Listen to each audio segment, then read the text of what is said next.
E todo mundo, então, autoriza, né? Porque ele fala aqui para todo mundo autorizar. Então, todos autorizando aqui a Sim. gravação, inclusive a Tainá, quem eu agradeço muito para a gente estar aqui nesse dia, que para a gente é super especial receber convidados, receber a Tainá Antônio, criadora, né, do projeto Yoga Marginal. Para a gente é muito importante ter essas referências de outras pessoas que produzem conhecimento na Baixada Fluminense, que falam sobre a Baixada de uma ótica favelada e periférica, como você mesma definiu para a gente. Então, é uma alegria poder te ouvir. Eu passo a palavra para você, Tainá. Vocês estão me ouvindo e vendo? Sim. Se por alguma razão travar, vocês dão um alô, porque às vezes trava e não aparece assim. Vocês me avisam. Mas enfim, boa tarde. Sei que tá difícil para todo mundo meio virtual, a gente não aguenta mais reunião, eu sei. Mas a gente vai tentar ser um pouquinho. Enfim, que seja uma conversa, né? Que vocês podem perguntar a hora que vocês quiserem, trocar também, não é só como se fosse a resposta, mas enfim, trazer também considerações para nossa conversa.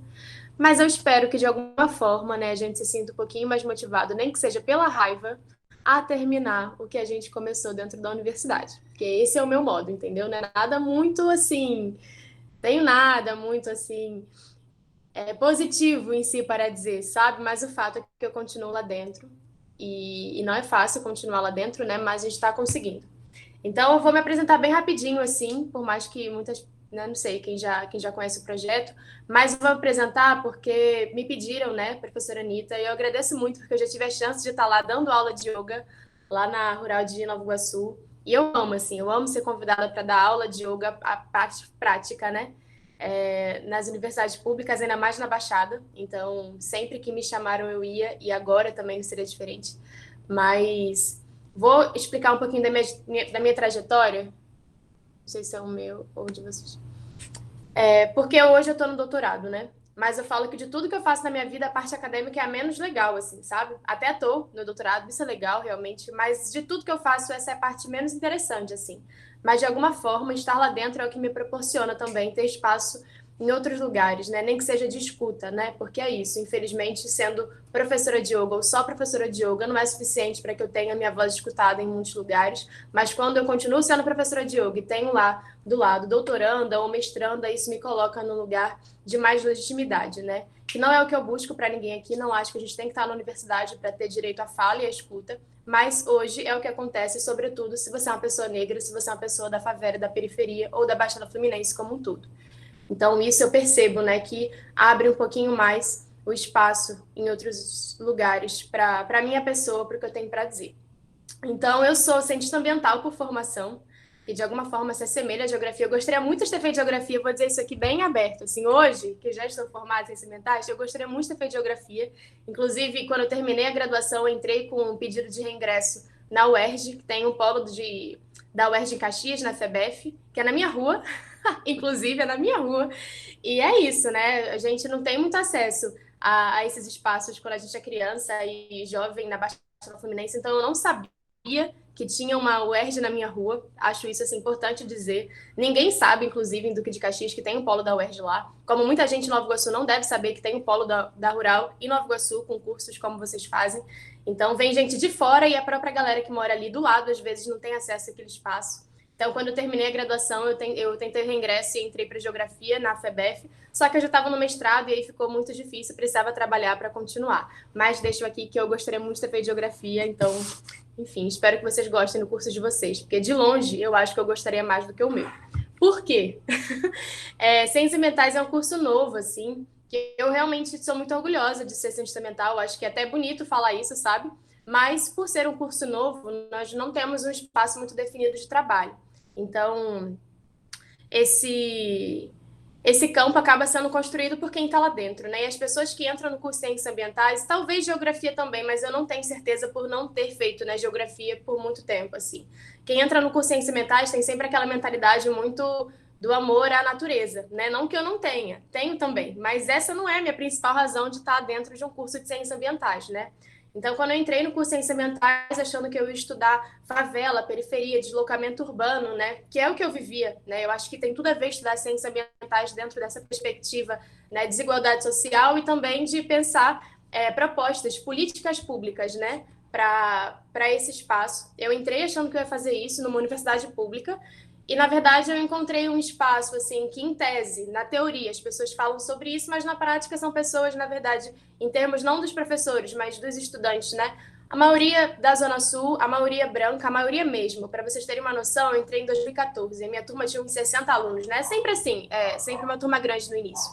Tinham 4 pessoas negras na turma, né? E eu era uma dessas pessoas, e até eu ter que ir para a URCA, em Caxias, eu nunca tinha que ter parado para pensar nisso, porque todo mundo era negro, ou todo mundo meio que é. Quando eu saí de Caxias, que eu tive que realmente me posicionar dessa forma, porque quando eu fui estudar na URCA, eu percebi que realmente era uma diferença muito grande. E era um curso noturno, então eu também esperava encontrar pessoas que estavam trabalhando nessa mesma logística que a minha. Chega lá super cansado, vai estudar e tem que sair para ir embora, para voltar para a Central, para voltar para a Baixada. E não foi isso que eu encontrei. Eu era a única pessoa da Baixada. Não é a única de Caxias, era a única da Baixada. É a Baixada imensa. A gente que está na Baixada sabe disso. Quem nunca foi não tem nem noção do que é. Então, eu encontrei esse cenário quando eu entrei em 2014 na universidade para fazer ciências ambientais. E eu passei um ano inteiro, assim, só querendo sair. Eu tinha extremamente raiva de todo mundo e de tudo. E eu lembro o dia que eu cheguei em casa, falei para minha mãe que eu tinha conhecido a primeira pessoa branca do cabelo louro do olho azul. Porque em Caxias tem pessoas brancas do cabelo louro ou do olho azul, mas tudo isso uma pessoa só eu nunca tinha visto. Eu nunca tinha visto mesmo. Eu falei, mãe, você não tem noção do que eu conheci hoje. E ela ficou rindo. Minha mãe fez serviço social na UERJ. Então, assim, eu venho de uma família que teve acesso à universidade pública, mesmo sendo pobre da Baixada. Então, ela sempre me incentivou, isso é importante dizer. Inclusive, minha mãe vem de um trabalho, né? Serviço social é uma área muito social, muito de política, né? Então, eu venho de uma família assim. Então, eu entrei na universidade com um pensamento político já muito construído dentro de mim. Muitos de nós, né, temos esse acesso na universidade. Não foi meu caso. Eu tive, em tese, uma oportunidade muito grande, né? De vir de uma família que fala de política pública e enfim, desse espaço desde muito pequena. Enfim, então eu entrei na universidade nesse sentido. E dentro do campo da universidade, eu entendi que o que eu mais poderia me assemelhar era educação ambiental, porque de alguma forma, falar de educação em qualquer lugar vai fazer com que a gente tenha que falar de política pública, nem que seja pensando, né, a Política Nacional de Educação. Então, eu acabei indo para o campo da educação ambiental e também, obviamente, muita frustração. Também deve ter algo muito parecido na geografia, na biologia, enfim, porque a educação ambiental é sempre pautada muito no lugar também dessa relação com a natureza, mas de algo muito bonito, né? E a beleza é importante, mas como eu venho de um lugar onde a gente sofre muita violência exatamente por esse espaço ambiental, eu queria falar disso, e eu não encontrava muito espaço. Então, era falado sobre coleta seletiva, e eu tinha que trazer a contraproposta de que nem na minha rua tinha coleta de lixo direito. Então, por que eu ia falar de coleta seletiva da Baixada Fluminense? Qual relevância tem isso lá, né? Para falar sobre a reciclagem. Eu pensava, poxa, qual de fato é o consumo, né? A geração de resíduo que pessoas pobres, faveladas, periféricas têm comparado a essa galera que estava estudando comigo. Eles falarem de redução faz todo sentido, mas para a gente que não tem esse acesso, não. Né? E tô falando da gente porque, olhando, né, eu vejo que a maioria das pessoas aqui são negras. Então, a minha fala vai ser também muito diferente do que se eu estivesse falando para a galera da Unirio, por exemplo, sabe? Que é uma universidade bem específica por ser na URCA. Então, são outras pessoas que frequentam aquele espaço. Enfim, e aí sempre muito relacionado a isso, assim, a educação ambiental, sempre muito relacionado a essa relação com a proteção ambiental, e a proteção ambiental como se a gente, né, o ser humano não tivesse incluído nisso, e nunca era falado sobre violência, sobre racismo, sobre pessoas que morrem na favela, sobre pessoas que morrem no transporte público. Isso era realmente muito incômodo para mim. Até que buscando, na internet mesmo, assim, eu não tive isso acesso na universidade, buscando exatamente falar sobre educação ambiental e as violências sofridas por conta da questão ambiental, eu encontrei o termo racismo ambiental na internet, que hoje em dia já é um pouco mais falado. Acho que quase todas as universidades que estão relacionadas ao campo ambiental falam. Eu não acho que alguém tenha uma disciplina disso, eu acho que era para ter uma disciplina, não sei se existe uma disciplina específica, mas pelo menos já é falado. Quando eu fiz ciências ambientais não tinha isso. E eu trouxe esse termo para o nosso grupo de pesquisa e comecei a procurar, então, outros professores também para me auxiliar nisso, assim. Pensar a Baixada Fluminense como um lugar, né, que sofre racismo ambiental, e hoje já é muito mais óbvio falar disso, mas também, em cima disso, quais eram as contrapropostas e projetos de pesquisa que a gente podia fazer, né? Desde o meu primeiro período, eu já entrei em grupo de pesquisa na universidade, então eu sempre estava dentro dos grupos de pesquisa. Isso faz muita diferença, porque é quando a gente está dentro do grupo de pesquisa que a gente tem noção de que tudo pode ser pesquisa, sabe? Eu não tinha essa noção, E hoje, no doutorado, e eu acho que é um pouquinho dessa fala que eu quero trazer, que a nossa vivência é a pesquisa cotidiana. A gente só tem que, talvez, encontrar professores, encontrar um grupo de pesquisa que nos auxilie trazendo referencial teórico para isso, porque a nossa prática, a nossa experiência é a nossa pesquisa, né? E uma pesquisa extremamente grandiosa e necessária. Então, em cima disso, encontrei alguns poucos professores, mas encontrei esses professores. E a gente começou, então, a estudar racismo ambiental e a pensar um curso de racismo ambiental para a Unirio. Né? Então, o primeiro curso de racismo ambiental lá na Unirio foi em parceria, né, com a biblioteca, que cedeu todo o espaço, e a gente fez essa formação. E foi muito bom porque vieram pessoas de todos os cursos, e exatamente isso, porque elas se identificaram que muita gente vai sofrer racismo ambiental e não sabe dar o nome, né, o conceito. E o conceito é importante porque empodera a gente em busca de política pública. Se a gente não sabe o que a gente passa, a gente não tem como correr atrás disso, né? Então, foi muito importante nessa época, mas ainda assim, né, eu estava nesse momento no projeto de pesquisa, ainda não era minha monografia, né? Eu sempre fui uma pessoa que conheceu muito a Baixada Fluminense. Eu sou de Caxias, mas eu estudei em Nilópolis, e para chegar até Nilópolis de ônibus, a gente passa por Belfor Roxo, por São João de Meriti, por Mesquita, dependendo do lugar. Então, a gente encontra a Baixada Fluminense em muitos lugares e conhece muitas pessoas também. Então, assim, a Baixada é cruel, de fato, muito cruel, muita violência, mas ela não é só isso. E exatamente esse é o meu lema para tudo que eu faço. Existe muita potência, não é aquela potência de um projeto social super importante, é também, mas são os meus amigos, é a minha família. Eu conheço pessoas muito próximas de mim que são pessoas muito importantes. Então, eu não queria que o meu projeto de pesquisa, de graduação, né, de monografia, fosse em cima da violência. Eu ia falar dela, porque não tem como a gente, né, não falar, exatamente para tornar visível para outras pessoas que não conhecem. Mas eu não queria que o foco da minha pesquisa fosse a violência que pessoas na Baixada Fluminense sofriam, porque não é só isso que acontece lá, muito pelo contrário. Então, como eu estava no campo da educação ambiental, eu estava tentando encontrar um tema para que eu pudesse abordar a educação ambiental de forma que valorizasse o nosso território e não só tornasse visíveis as nossas ausências, sabe? Porque senão a gente, mais uma vez, mantém essa história única, que é a única história que realmente pessoas fora da Baixada conhecem, que é da violência, que é provavelmente alguém já entrou numa favela e não saiu, né? Porque o medo das pessoas na Baixada é esse, entrar num lugar e não sair nunca mais. E essa é a dificuldade que até hoje a gente tem para pegar um Uber, por exemplo, né? É realmente uma história que dificulta o nosso cotidiano. A gente não consegue chegar lá se não for de transporte público, porque qualquer outro meio de transporte não vai entrar. Enfim, e aí nesse momento eu já era uma praticante de yoga, de forma assim, né, muito remota, eu não tinha um professor, mas eu já conhecia a prática, que é também um outro processo, assim, de muita oportunidade e privilégio, sendo quem eu sou e vindo de onde eu venho, né? Mas eu já conhecia a prática de yoga e aquilo já me fazia muito bem. Mas até então nunca tinha sido algo palpável, assim, a ponto de pesquisar, de ser uma pesquisadora, de ser uma praticante e depois uma professora. Até que eu comecei como educação ambiental, inclusive a Flavinha que está aqui, entrou, que é uma amiga minha da época da graduação, e a gente fez o nosso estágio junto, né? A gente fez estágio, grupo de pesquisa junto, e a gente estava numa escola no Morro da Formiga, que é na Tijuca. Não sei, enfim, quem conhece é um morro na Tijuca. E a gente fazia estágio de educação ambiental lá. E assim, foi o meu primeiro contato com muitas crianças numa sala, muitas crianças pretas de escola pública numa sala. E ter contato com essas crianças foi importante para mim, para perceber e lembrar que é algo que a gente sabe, mas a gente esquece. Como criança tem energia. Não dá para desconsiderar corpos dentro de sala de aula. Isso é uma coisa que não tem como. A gente pode lutar contra, mas é assim, gasto de energia. E eram muitas crianças cheias de energia e que bom. No final é isso, assim. Eu sei que para quem está todo dia dentro de sala de aula, isso é uma dificuldade, é algo cansativo. Eu estou falando de um lugar, né? De hoje nem tanto, mas naquela época de quem uma vez na semana ia embora, mas ainda assim, considerar aqueles corpos cheios de energia como algo muito poderoso, eu achava que era realmente uma potência que eu podia, naquele momento, trazer. E aí o que eu fiz foi começar a pensar realmente práticas e propostas para que crianças, o corpo e a energia dessas crianças pudesse ser valorizado dentro da escola, do ambiente escolar. Sobretudo, escolas públicas. E por que eu estou falando isso? Porque a gente não tem infraestrutura. Não adianta pensar uma prática que dependa de muita coisa, de muitos materiais, de muitos acessórios, porque a gente não vai ter, né?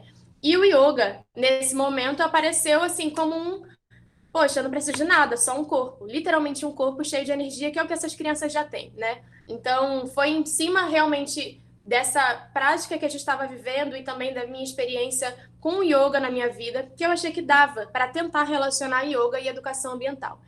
E depois, né, é isso. A gente sempre começa pela prática, gente. Quem tá assim, eu quero muito fazer isso, faz. A teoria vai vir. Nem que você dê sabe assim, vai mudando uma palavrinha ou outra, daqui a pouco a teoria tá pronta. Porque na prática, eu só queria dar aula de yoga para crianças de escola pública. Hoje, e naquela época também, eu já comecei a buscar toda a parte teórica por trás. E o que acontece yoga e educação ambiental tem tudo a ver quando a gente parte mesmo dos movimentos. Então, é uma forma de trazer educação ambiental, que é sempre pautada naquela baleia que está em extinção em algum lugar, que é super importante, mas que está muito distante de crianças que nunca conheceram o mar, é muito mais fácil pedir para elas colocarem o pé no chão, por exemplo, né, e sentir a terra que está ali embaixo. Então, ficar descalço dentro de sala de aula é uma coisa muito pequena, mas muito revolucionária, porque eles não têm direito a isso, né? Eles não podem ficar descalços. E quando a gente está descalço, porque é importante para uma disciplina, para uma prática, isso muda completamente a lógica. E em cima disso, então, nasceu o meu projeto com educação ambiental e yoga para escolas de periferia. Isso em 2016 para 2017. Fiz a minha primeira formação em yoga nessa época. Foi uma formação de yoga voltada para a educação ambiental. Para a educação ambiental não, voltada para a educação. E foi em Ipanema. Óbvio que não teria sido na Baixada. E foi um curso super caro para a época, assim, pelo que eu ganhava como estagiária. Eu acho que ainda é o mesmo valor da bolsa, inclusive, se não abaixou. Que é isso, né? Aumentar, com certeza não aumentou. Mas era R$ 400 que a gente recebia na época. Então, eu fui juntando essa grana e paguei a minha formação. E quando eu fui fazer essa formação em Ipanema, foi uma das primeiras vezes assim, que eu tive que frequentar Ipanema, né? Eu só passava por lá. No curso tinha umas 16 pessoas, dessas 16 pessoas, só eu era uma pessoa da Baixada Fluminense. E o que me chamou a atenção, elas não eram ricas, não, sabe? Mas eram pessoas com muito mais condição. Mas todas essas pessoas eram professoras de escolas da Zona Sul. Por quê? As escolas estavam pagando esses professores para fazer essa formação de yoga voltado para a educação, para levar isso para essas escolas como disciplina. Porque naquela época, 2016, eles já entendiam que ter uma inteligência emocional, ou enfim, trabalhar o corpo, para essas escolas de elite voltados para Enem, voltados para essas provas, isso faria toda a diferença. O que parece super legal, mas isso torna ainda mais injusto e desigual o processo do Enem, né? Porque tinham pessoas lá em 2016 que já tinham acesso a yoga como uma disciplina dentro do currículo regular da escola particular, né? E assim, pagando 3 mil, 4 mil reais por mês como mensalidade. Então, o mínimo também que eles têm yoga, eles têm que ter tudo pagando esse valor. Mas isso torna desigual nesse sentido, porque a galera na Baixada não sabia nem o que é yoga, não tinha nem aula normal, né? Regular de qualquer outra disciplina. E aquilo me fez muito mal, porque é algo recorrente para qualquer pessoa preta que tem um pouco de acesso, um pouco de privilégio, sentir culpa, né? Poxa, olha o que está acontecendo, eu não tinha que estar aqui. Foi o meu primeiro pensamento. Não era por conta de mim, não, sabe? Nesse sentido, eu era muito bem resolvida, mas no sentido de o que eu vou fazer com isso? Estou fazendo uma formação e agora professores que estão aqui vão aumentar, né, o nível de outras pessoas que eu não conheço e que, sinceramente, eu pouco me importo, considerando todo o resto que eles vão ter de acesso a vida toda. E a minha galera, né, o meu povo não vai ter acesso a isso. Então, eu voltei para casa super triste, assim, realmente desmotivada. E assim, culpada, né? Culpada de ter acesso a algo que eu, em tese, naquela época, achava que eu não podia fazer nada. E aí, minha mãe, maravilhosa, eu falo muito dela porque é isso. Minha mãe e minha família sempre foram pessoas super importantes na minha trajetória acadêmica e de todo o resto, assim, por esse incentivo. E ela falou: você não precisa voltar mais para Ipanema, termina seu curso. E assim eu fiz a vida toda, tá? Terminei a graduação, nunca mais pisei na Unirio. Terminei o mestrado, nunca mais pisei por conta de pandemia, mas também não pisaria. E no doutorado, minha ideia é a mesma, terminar e também não pisava lá. A não ser que seja dentro de um outro conjuntura, né? E aí eu terminei essa formação de yoga e ela falou: você não precisa dar aula de yoga nessas escolas da Zona Sul, você vai dar aula aqui, nem que seja de graça, como você sempre fez. A gente sempre fez muita coisa de graça, e aí, mais uma vez, quero reiterar isso aqui, não é porque nós somos muito bons, ou porque, nossa, todo mundo é super caridoso na Baixada, a gente tem... Não, porque é uma questão muito natural, sabe? Não é nem uma questão muito emocional, não, ou consciente, é algo muito inconsciente, na verdade. É natural, que se você sabe uma coisa, você ajuda a pessoa que está do seu lado, porque precisa, porque mora junto, porque já está perto. Depois isso, né, conforme a gente vai crescendo, a gente vai percebendo que é um sentido comunitário muito grande. E tem uma razão desse sentido comunitário existir. Mas quando eu era mais nova, eu fazia isso, mas qualquer outro amigo meu, em qualquer outro campo, eles também faziam. Não é à toa que tantos projetos sociais existem na Baixada de uma forma muito natural. Eles vão nascendo dentro de casa, vão nascendo entre os vizinhos. Então, não é porque são pessoas muito melhores do que as outras, é porque a falta de oportunidade faz com que a gente seja obrigado a fazer isso de forma natural desde que a gente é muito pequeno. Então, foi exatamente isso que eu fiz. Eu terminei a minha formação de yoga voltada para a educação em 2016 para 17. Ou 2015 para 16, não sei. E fiquei pensando, tá, onde é que agora eu vou levar yoga para dentro de sala de aula na Baixada Fluminense, né? E exatamente nessa época estavam começando a surgir mais, não que não tivesse, mas começou a surgir mais os pré-vestibulares comunitários na Baixada e no Rio de Janeiro e no Brasil, né? Foi realmente um aumento muito grande dos pré-vestibulares sociais e comunitários nessa época.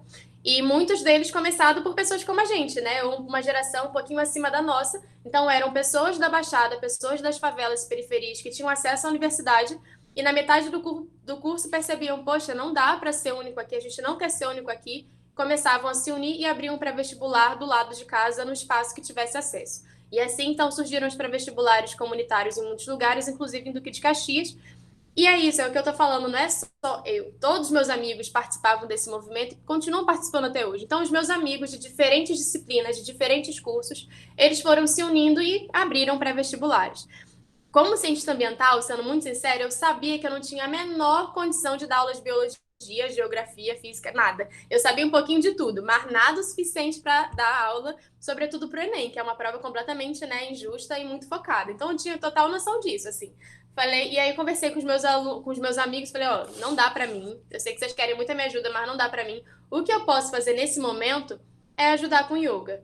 E aí, naquele de cara olhando pra minha cara, tipo, porra, porque eu sempre fui meio a doidinha, né? Tipo, aquela pessoa que é super responsável, tá sempre junto com todo mundo, mas meio doida, pro contexto que a gente tava, né? Pro espaço que a gente tava naquela época.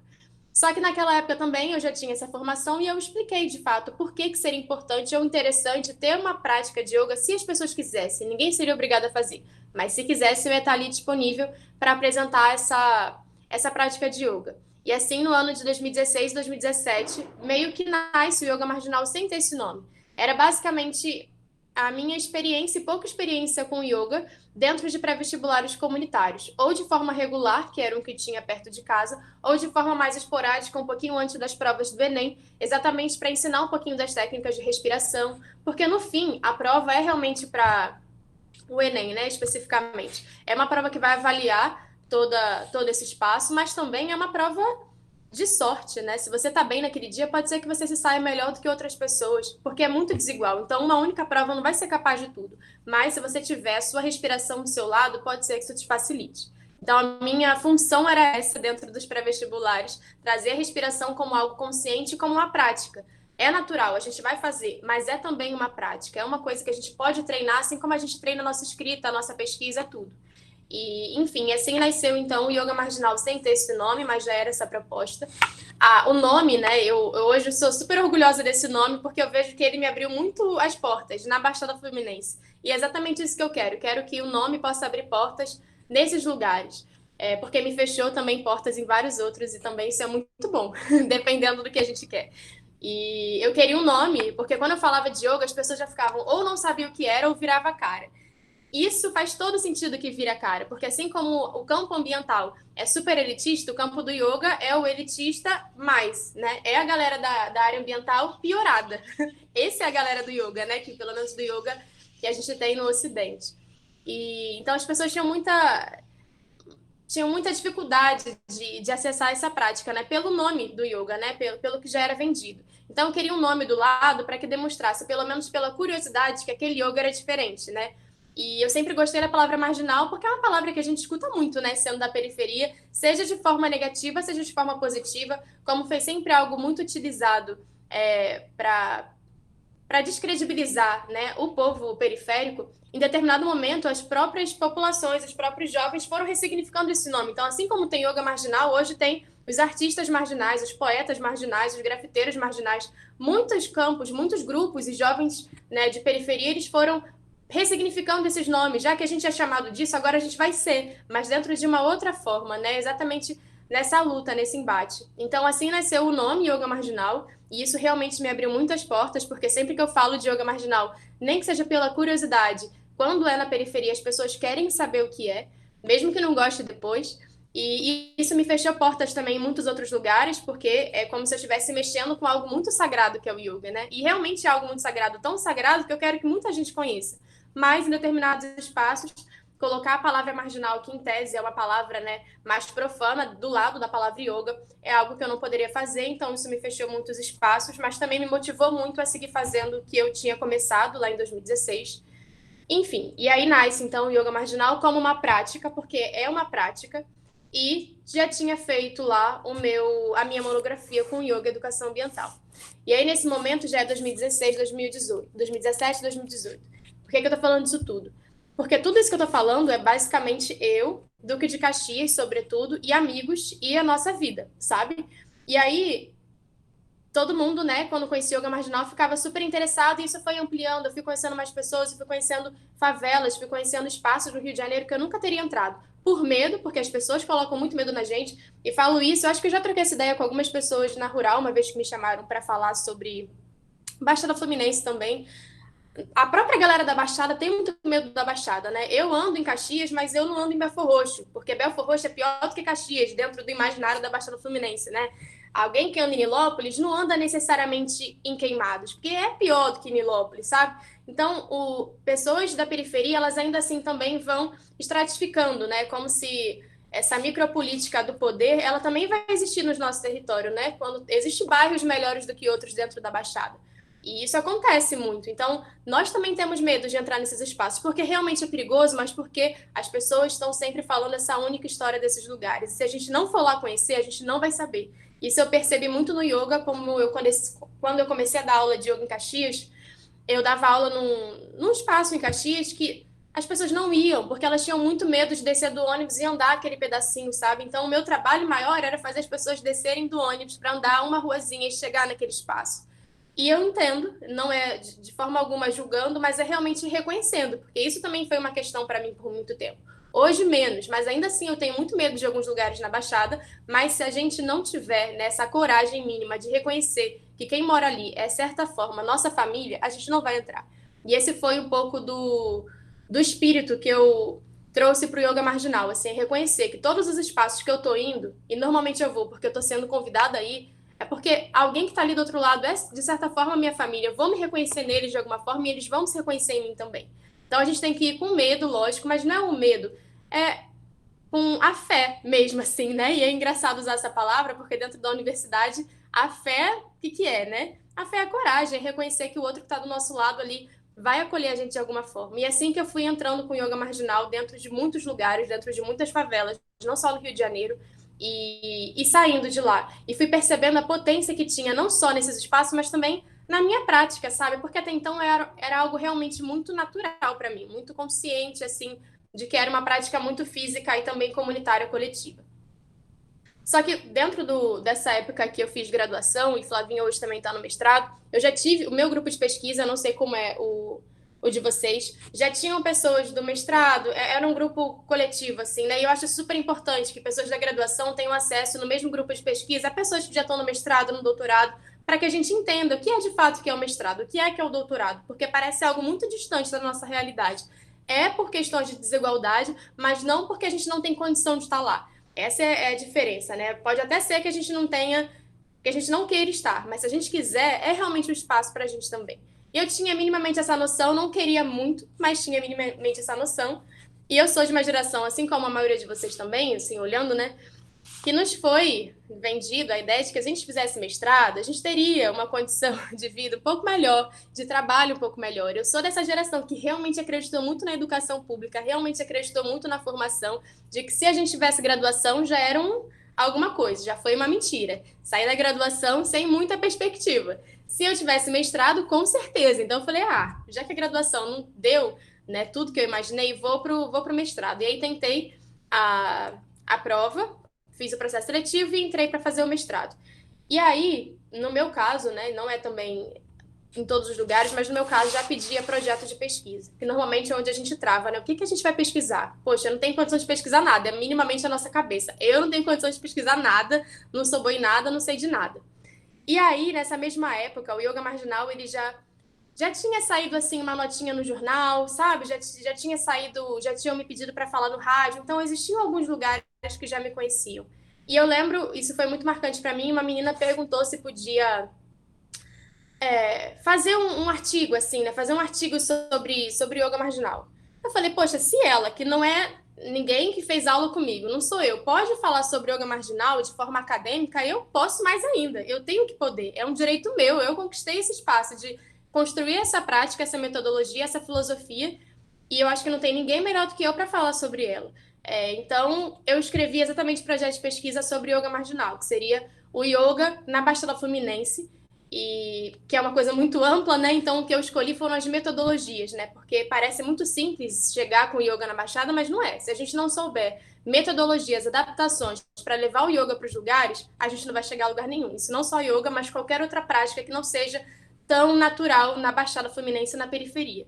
Então, eu queria escrever um projeto sobre isso, até porque no Instagram eu já escrevia sobre isso, eu já falava sobre isso, então seria uma forma de registrar, de certa forma, o que eu já vinha fazendo, né? Então, eu escrevi um projeto de pesquisa sobre yoga marginal como metodologia e entrei no campo da psicologia. É isso, estou agora no campo da psicologia social, parece que não tem tanto a ver, mas yoga tem muito a ver, né? E no campo que eu estou é psicologia social coletiva, comunitária. Então, a gente se preocupa muito com grupos sociais, né? E é isso, o yoga marginal, quando a gente pensa em yoga, está sempre ligado muito ao indivíduo. Uma pessoa em cima de um tapete sendo um pouco melhor do que era. Eu não acredito nessa proposta. Para mim, yoga é realmente coletivo. Esse estar melhor, sim, individualmente, mas pelo coletivo, para o coletivo. Então, estudar grupos sociais de forma coletiva era importante para o yoga marginal. Então, entrei nesse grupo de pesquisa e nesse programa, né, que é na UFRJ, no Instituto de Psicologia, para estudar essas metodologias e comecei a fazer esse registro. E, obviamente, assim, quando eles leram o projeto, eles adoraram e passei, mas em todas as disciplinas, todos os professores por quem eu passei falaram a mesma coisa. Você sabe que você não pode fazer isso, né? Porque é isso, a psicologia é uma psicologia muito antiga ainda, né? Quando a gente pensa psicologia, a gente está pensando os autores que a galera está lendo hoje, 2021, a galera de 1700, sabe? Não tinha nem Brasil ainda e a galera na Europa já estava pensando psicologia. São exatamente esses mesmos autores que a gente continua lendo até hoje, né? Eu não tive um autor negro na minha grade durante o meu mestrado. Nenhum professor também. Mas aí, né, como quase nunca tem, a gente até já aceitou isso, mas não tem nenhum autor que é algo assim, pega um texto e coloca no Drive, sabe? Nem esse trabalho os professores tiveram. E aí, como eu já estava assim, né, meio calejadinha de graduação, já tinha meu projeto, já tinha muita autoestima no sentido do projeto, isso é importante quando a gente entra. Se a gente não acreditar no nosso projeto, provavelmente a gente vai acabar desistindo dele em algum momento. Exatamente por essa questão, não existe uma base muito grande, não existe um grupo de apoio para a gente. E o mestrado, diferente da graduação, é algo muito mais solitário, né? E é mesmo, acaba sendo mesmo. É a sua pesquisa, você escolheu aquilo, tem as disciplinas, mas acaba rápido, depois você tá chorando mesmo. Tá chorando até por quem usa ele, tá? Porque a galera que usa Fanon também usa de forma tão louca que você fica assim, não é isso que tá querendo dizer. Mas, enfim. Então, no meu mestrado, acabou sendo um espaço muito, muito solitário. Isso não só é para mim, acaba sendo para todo mundo, mas a gente tem que ressignificar também esse espaço, né? E entender por que a gente está lá. E eu percebi que eu estaria estudando e pesquisando yoga marginal, independente de estar no mestrado ou não. Então, o que eu quero falar, assim, né, desde o início, assim, para quem está pensando em entrar em seguir, né? Entrar não, mas seguir no campo acadêmico você é pesquisador, sabe? Você vai estar pesquisando isso independente. Então, se você pode estar pesquisando isso e no final receber um título que talvez possa te proporcionar alguma coisa, e se for algo, né, que realmente sua vida permitir isso, faça. Porque também não é fácil. Se você tem que trabalhar, se você não pode, tem que ajudar em casa, é outra questão. Não era o meu caso. E falo isso assim porque realmente é importante reconhecer o privilégio que a gente tem. Mas, se é possível, continua, porque a gente vai continuar pesquisando, a gente faz isso todo dia, a gente faz isso olhando a janela do trem, vendo como muda a paisagem. Quem é da geografia mais ainda, a gente anda olhando. Passou de Vigário Geral, quem pega o trem já viu que muda, sabe? E por que muda? Então, a gente fica na nossa cabeça essas coisas. Isso é a nossa pesquisa, é a nossa pesquisa do dia a dia. Então, para além de ser algo que a gente já faz, é o justo que a gente seja reconhecido e ganhe um diploma no final. Porque quando eu entrei no mestrado, né, já não acreditava muito que, nossa, minha pesquisa vai salvar o mundo. Não. Mas achava que as pesquisas eram algo, né, pelo menos um pouco mais relevante. E não necessariamente, sabe? O que não falta são pesquisas de pessoas que simplesmente estão olhando outras pessoas e escrevendo sobre elas. E essas pessoas estão na universidade faz tempo, fazendo a mesma coisa faz tempo. E se a gente não entrar lá para fazer diferente, vai continuar a mesma coisa. Eles vão começar a pesquisar vocês, sabe? E é assim, eles pesquisam a gente sem a gente nem perceber, né? Isso aconteceu comigo muito, agora ainda mais, só que agora eu consigo dizer não. Antes eu ainda tinha um pouquinho mais de medo, de vergonha. Então, assim, eu entrei na universidade e no mestrado para estudar essas metodologias. E como todos os professores naquela época não me deram uma abertura, né, e um apoio realmente no sentido de estudar o que eu fazia, porque em tese eu não posso pesquisar quando eu sou a pessoa que está propondo aquela prática, né? Então eles achavam que eu já sabia o resultado. Eu até sabia o resultado de algumas coisas de fato, porque eu estou fazendo isso há 5 anos, a gente sabe um pouquinho. Mas, enfim, foi um espaço de muita luta, de muito debate entre eles, porque eu estava assim, pleníssima, eu sabia o que eu ia fazer, eu estava muito certo do que eu ia fazer. E eu lembro que irritava eles porque eu sabia todos os capítulos, eu entrei sabendo todos os capítulos da minha dissertação. E eles falavam, mas se a sua pesquisa está pronta, você não pode fazer. Eu falei, mas se você estivesse me pesquisando, né? Você não me conhece. Você ia ter os mesmos capítulos que eu, só que a diferença é que você ia fazer uma entrevista comigo. Você ia me entrevistar por horas e no final eu escrever a mesma coisa. Se eu tenho hoje algo pronto, é porque é isso. Eu estou há 5 anos pesquisando, trabalhando, saindo de Duque de Caxias de ônibus para, em 2 horas, chegar em qualquer outro lugar para dar aula de yoga. Isso tem que ser valorizado. Não é porque eu fiz isso há 5 anos atrás que deixa de ser válido hoje, quando eu estou escrevendo parte dessa pesquisa. Então, eu continuei fazendo, e aí, para matar eles de vez, o que eu decidi para minha pesquisa, né, como referencial teórico, metodológico, eu só ia usar autores negros, ou indígenas, ou brasileiros, mas ainda assim que tivesse um pezinho, sabe? Porque já tem pesquisa suficiente, relembrando, e autores que são super importantes, mas existem uma gama de outros autores que a gente não conhece, porque são invisibilizados também pela academia, que a gente defende, obviamente, sobretudo agora, nesse momento, mas aqui nesse grupo um pouco menor, num grupo onde a maioria das pessoas são de periferias ou são negras, assim, a universidade também é capaz de ir cortando tudo aquilo que a gente tem de potência, sabe? Porque ela faz isso há muito tempo. Então, naquele momento, e no mestrado, diferente da graduação, eu senti, pelo menos, né? A Anitta, não sei como ela sente isso, mas eu senti que eu tinha um pouco mais de autonomia da minha pesquisa. E isso é importante para a gente, assim, hoje no doutorado, por exemplo, eu tenho ainda mais autonomia da minha pesquisa, então, na graduação as coisas são um pouco mais difíceis, mas no mestrado a gente tem mais espaço. É isso que eles esperam da gente, né? Que a gente tenha uma pesquisa diferente, pelo menos, né? Que tem um pouquinho da nossa alma dentro dela. Então, para isso, a gente vai precisar também dessa autonomia para pesquisar. Então, a minha dissertação no mestrado ainda não está disponível, mas daqui a pouco deve estar, porque já defendi ela faz um tempo. E todos os autores que eu uso, tanto como referencial teórico metodológico, são pessoas negras, que não necessariamente são da psicologia e não necessariamente são do yoga. Quem faz esse atravessamento, por que eu estou escolhendo ele sou eu. Se eu escolho o Nego Bispo, um quilombola, para falar de yoga, é porque eu reconheço que ele não precisa usar a palavra yoga para estar dizendo de uma prática que eu também compartilho. Então, a minha dissertação é completamente pessoas que não estão falando sobre o que eu estou falando, só que para mim tem tudo a ver, então eu vou lá e escolho. Porque isso é minha pesquisa, no final quem assina sou eu. Então, eu queria trazer esses autores, esses pensadores, esses militantes para dentro da pesquisa. Então, não necessariamente são autores reconhecidamente da academia, e para mim, quanto menos da academia, melhor, porque é exatamente isso que eu quero, que a minha pesquisa e a minha dissertação depois possa ser lida, possa ser compartilhada e possa ser sentida em outros espaços, né? Então, Nego Bispo está do início ao fim, eu tive a honra de conhecer ele antes de entrar no mestrado, de ser próxima dele hoje, e de ter dado minha dissertação para ele ler depois. Não vai ler, e eu entendo que não leia, e é isso, ele tem outras coisas para fazer, como tomar a cachaçinha dele lá no Piauí, que é do quilombo que ele é, e ele fala disso sempre, mas trago ele com muita honra, sim, porque quando a gente fala de quilombo, a gente está falando de espaço comunitário compartilhado, e quando eu falo de yoga, eu estou falando de espaço compartilhado também. A palavra yoga significa união, então eu sempre trago isso para a pesquisa.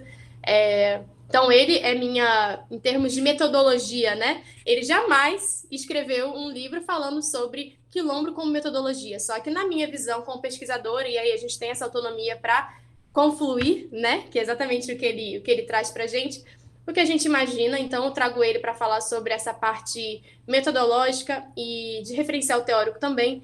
E como a minha pesquisa acabou sendo um pouco do registro do que eu já vinha trazendo, mais o meu afeto, porque de fato acabou sendo uma pesquisa muito afetuosa. Eu falo muito da minha família, eu falo muito dos meus amigos, eu falo muito do meu quintal, que é por onde a minha pesquisa foi sendo construída ao longo desse tempo, né? Então, eu trago o que eu trouxe como metodologia de fato da pesquisa foi concessão evarista como escrevivência, né? Porque é isso, eu tenho direito sim de trazer a minha vivência como um espaço, né, de formação e de construção de conhecimento. Então, quem lê minha dissertação vai ver que está do início ao fim. Eu estou falando por mim e estou trazendo toda a emoção, ou enfim, o raiva, que também tem grande parte dela, mesmo que eu esteja falando sobre yoga, né? Como eu estou no Brasil, sendo uma mulher negra, obviamente, parte da minha dissertação está falando também da raiva que a gente sente nesses espaços. Então, minha pesquisa, enfim, foi sendo construída em cima desse referencial. Eu fiz um ano de mestrado presencial e o segundo ano já foi na pandemia, que foi ano passado, mas eu já tinha feito todas as minhas disciplinas, então só faltava mesmo a parte escrita. E eu esqueci tem um meme para isso. Esqueci qual é a falazinha do meme, assim, para todo mundo que desacreditou da minha pesquisa quando eu entrei, eu fui a única pessoa do meu ano de entrada no mestrado que conseguiu terminar dentro do prazo, mais ninguém, porque todos os prazos foram estendidos, né? Isso não significa nada, assim, a não ser que já que todo mundo desacreditou, eu fico muito feliz de ter terminado isso dentro do prazo, porque foi realmente um espaço de muita dor, assim, para mim, em determinado momento da minha passagem pela universidade na época do mestrado, a ponto de desacreditar, poxa, será mesmo que eu não tenho que estar fazendo isso, né? Mas aí tinha minha mãe do meu lado maravilhosa, que elevava e trazia, por isso que eu falo a importância da nossa comunidade, ela que vai manter a gente de pé em muitos momentos, não precisa estar dentro da universidade, mas vai estar andando junto com a gente. Minha mãe era uma dessas pessoas, e então consegui terminar dentro do prazo, e ao mesmo tempo eu tentei me inscrever também no processo seletivo do doutorado. Já que eu já estava lá mesmo, né? E a minha vida foi assim, já que eu estou aqui, vou continuar. Nunca foi porque realmente quero muito continuar. E aí eu acabei tentando o doutorado, e por quê? Sendo muito prática também. A minha orientadora é muito maravilhosa, e isso é muito raro de se conhecer, né? Ter uma orientadora muito alinhada com que, pelo menos, te dá a liberdade, sabe? E a autonomia de construir sua prática. A minha orientadora foi essa pessoa no mestrado, é uma super amiga hoje em dia. E se eu continuasse no doutorado, eu poderia continuar com ela e eu queria, porque a gente constrói um laço, a gente explica a nossa pesquisa. Só de pensar que eu ia ter que explicar tudo de novo para uma nova pessoa, aquilo já me tirava o ânimo, sabe? Porque ia ser mais uma vez ter que provar que eu sou capaz, ia ser mais uma vez ter que provar o que é o yoga marginal, enfim, como pesquisa e como prática. E eu não precisaria mais fazer isso com ela, então eu quis continuar com ela. E no meu programa é isso, né? Já tem todas essas facilidades no sentido de você já conhecer como é, né? Não vai ser mais fácil, mas você já conhece como é. E hoje, né, eu percebo isso, que todas as dificuldades que eu passei no meu programa, eu passaria provavelmente em qualquer outro lugar. Qualquer um de nós vai passar em qualquer outro lugar. Não é um privilégio do meu programa ser muito ruim em termos, né, de profissionais, não é isso, mas são dificuldades que a gente vai passar, até porque quanto mais a gente vai seguindo nesse espaço acadêmico, mais os professores são mais antigos, é de uma geração antiga, de uma geração anterior, que ainda não reconheceu que a universidade está mudando, né? Então, eles escrevem sobre isso, mas na prática eles não aceitam isso, né?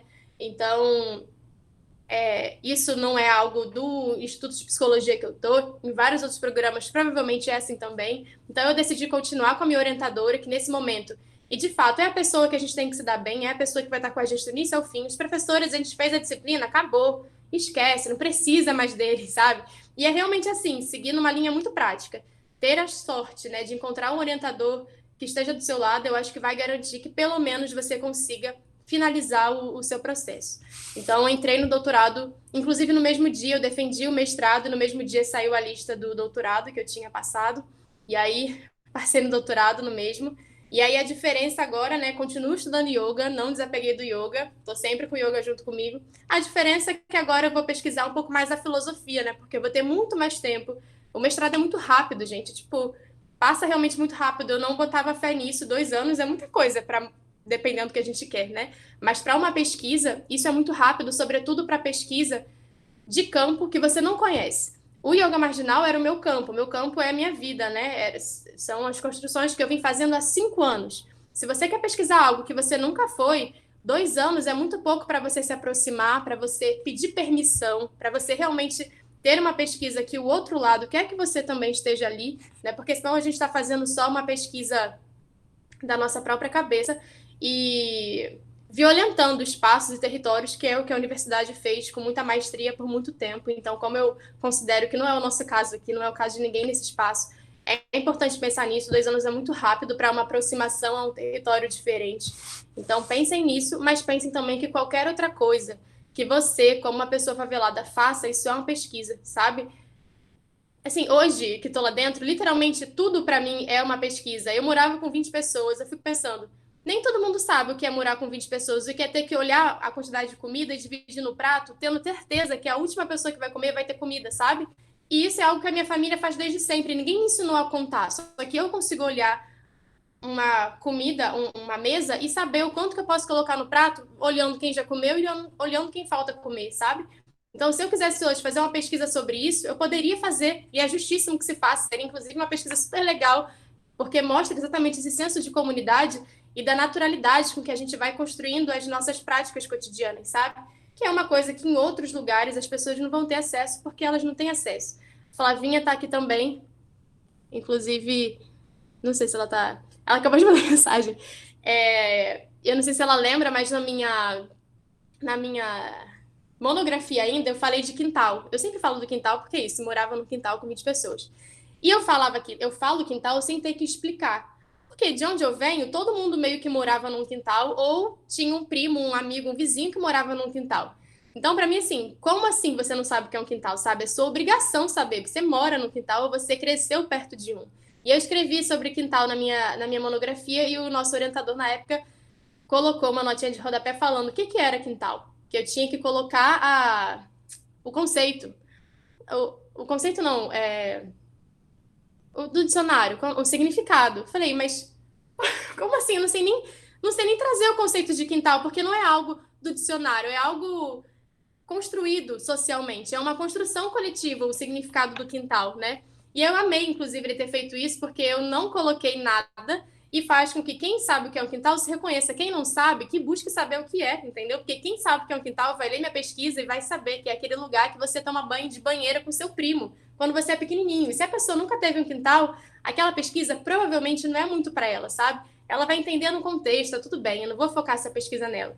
Então, é só para a gente entender como muita coisa a gente vai sabendo ao longo da nossa vida que nos torna pesquisadores, a diferença é que a gente não ganha diploma no final, e era para a gente ganhar. Então, estar na universidade pode, às vezes, se a gente quiser, tornar isso um pouquinho mais possível.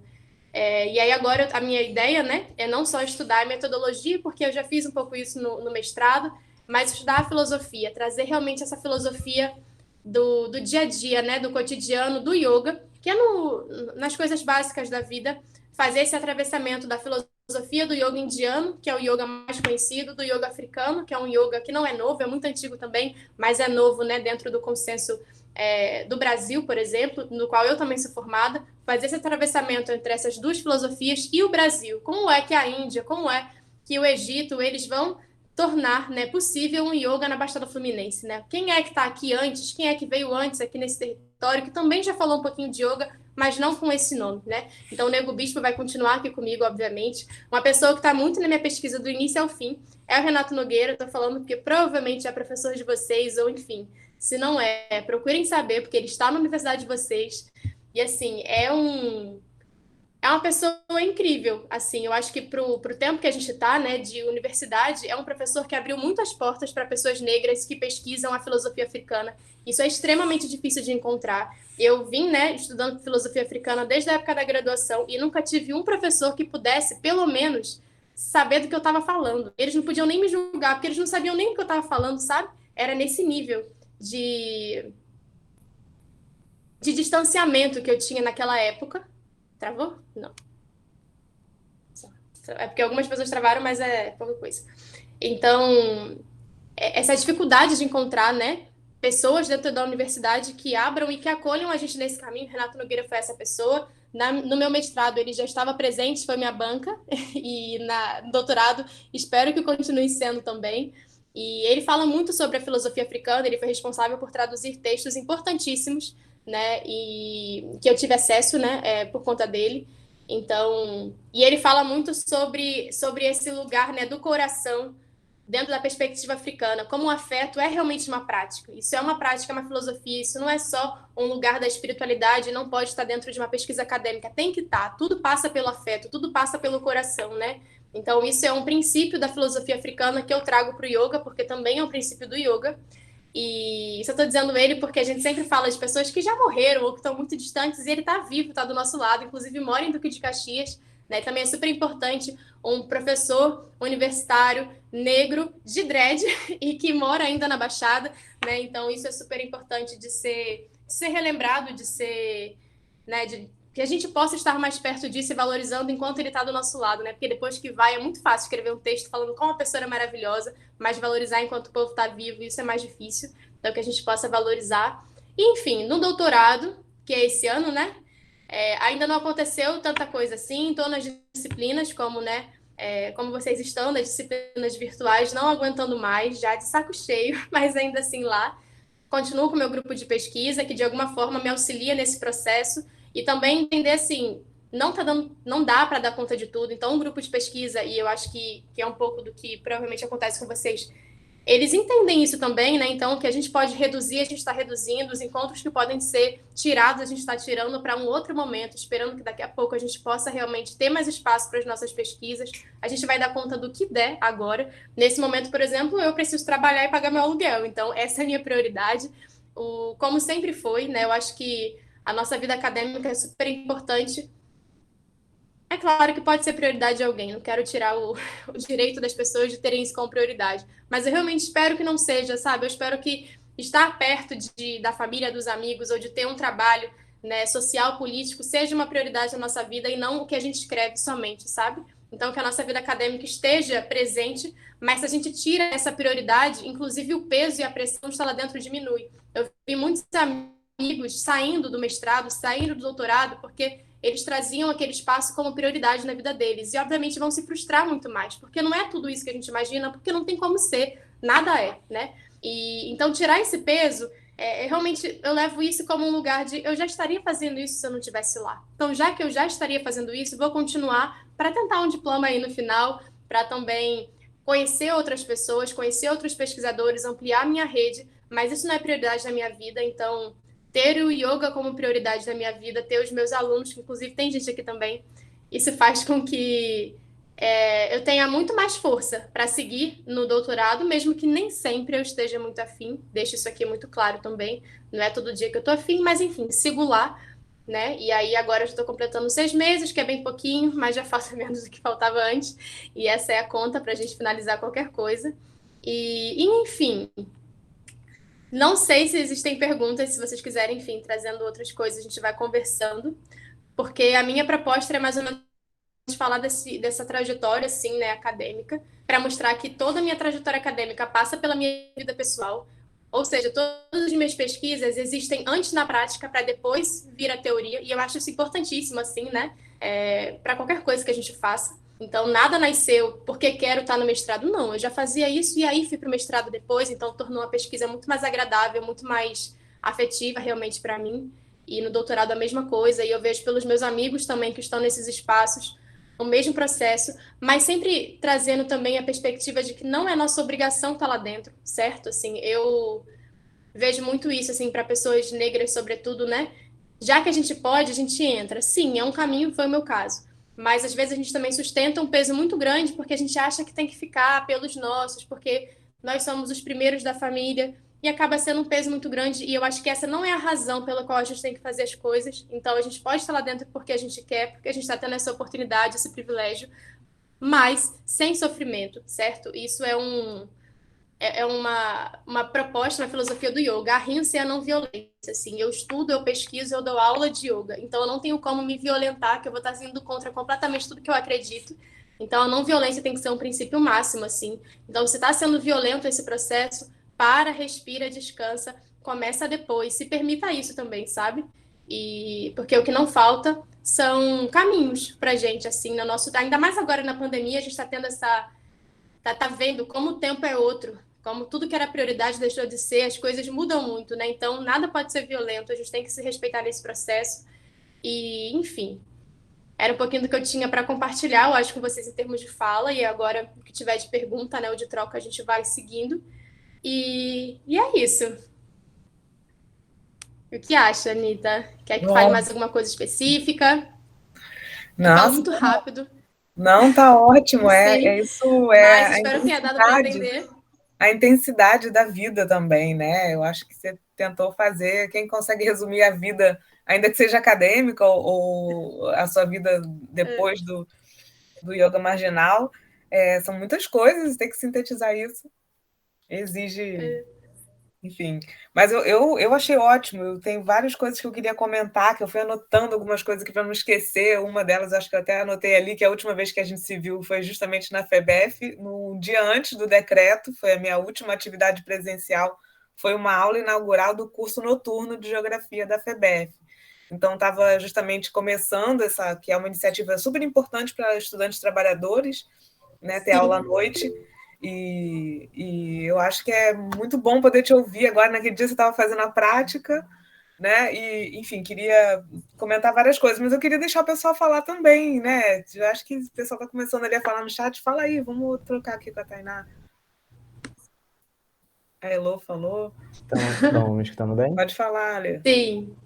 Aí, eu vim com uma expectativa de já fazer uma pergunta, que era, a pergunta era, como que você rompe a barreira do yoga com o público-alvo, que é o público-alvo com o público da Baixada, né? Porque carrega muito desse preconceito.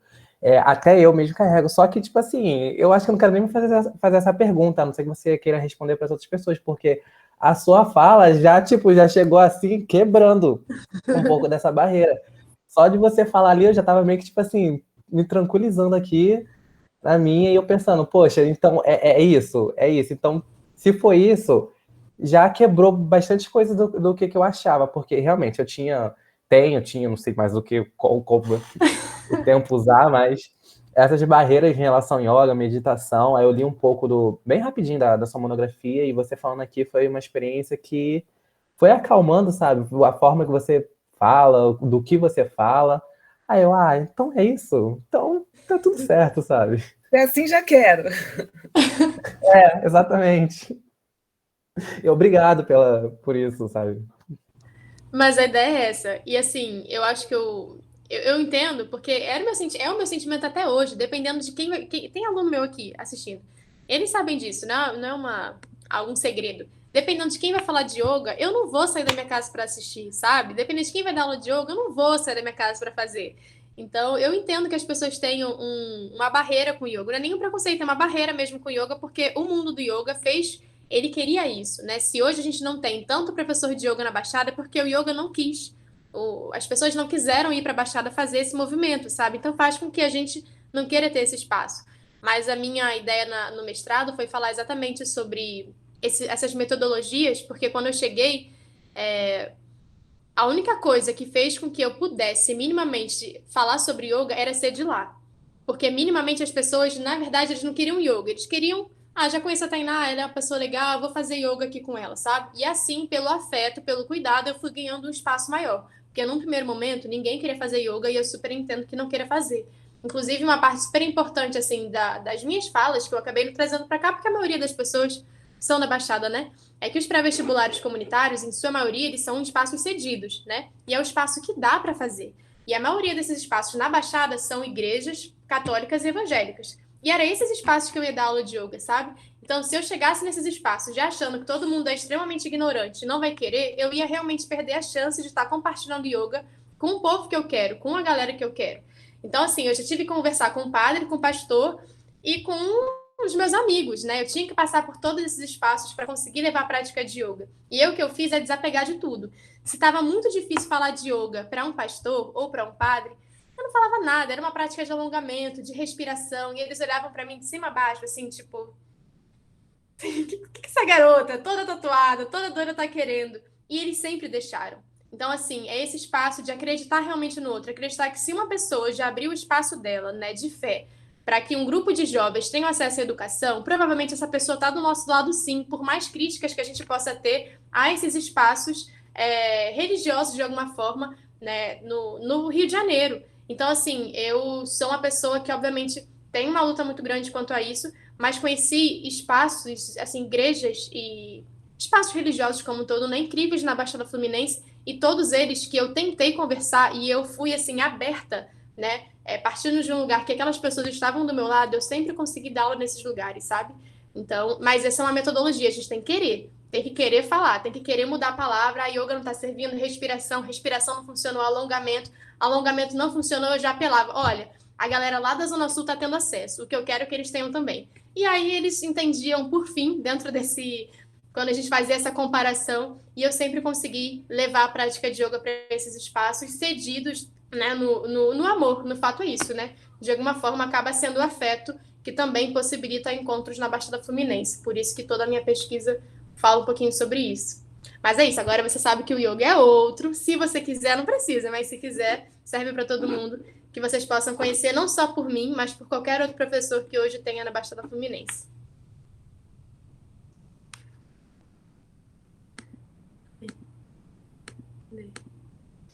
Quem mais, gente, quer fazer comentário, perguntas para a Tainá?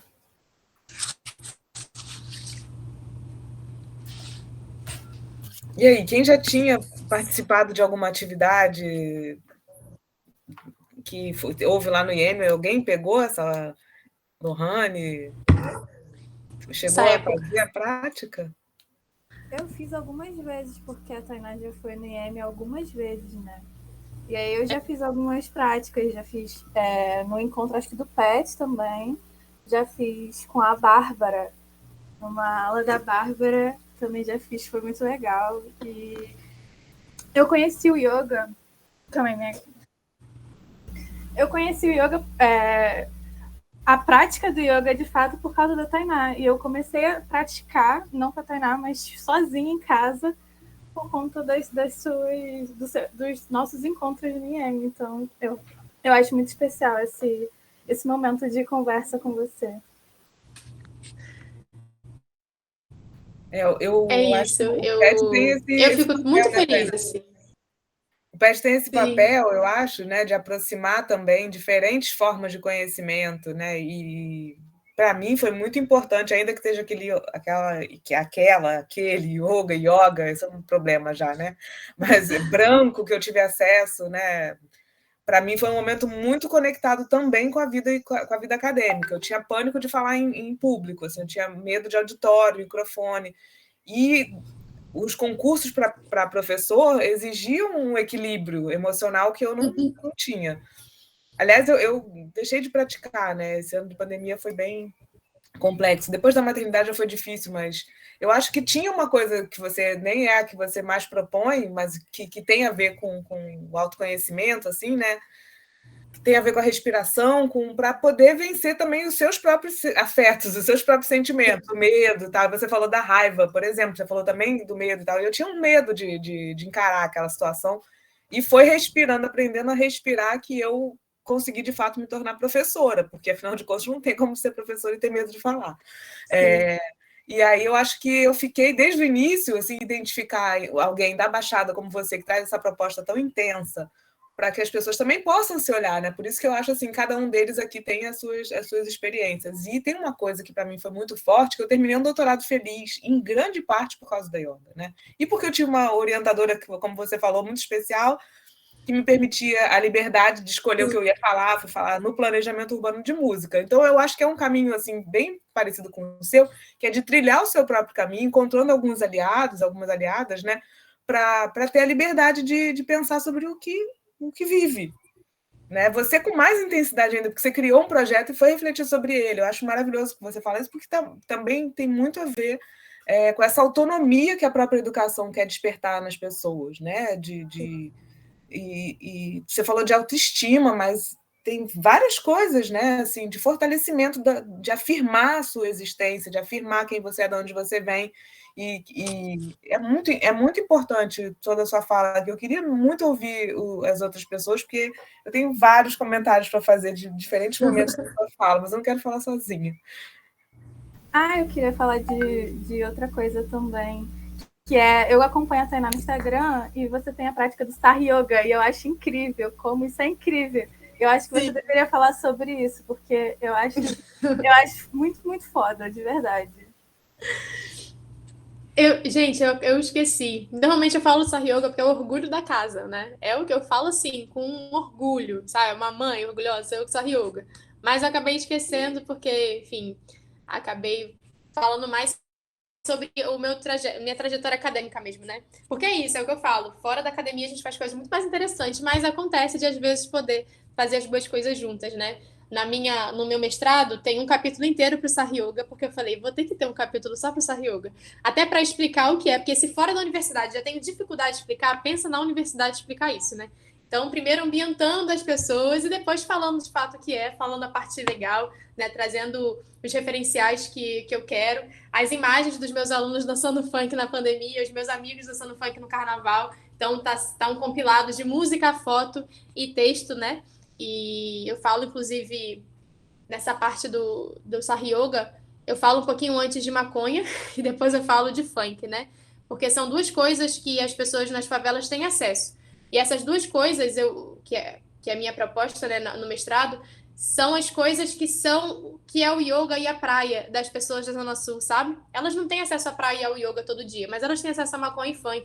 E são coisas exatamente extremamente marginalizadas porque é do povo preto, né? Se fossem outras pessoas consumindo maconha e funk nessa mesma intensidade, não seria proibido até hoje.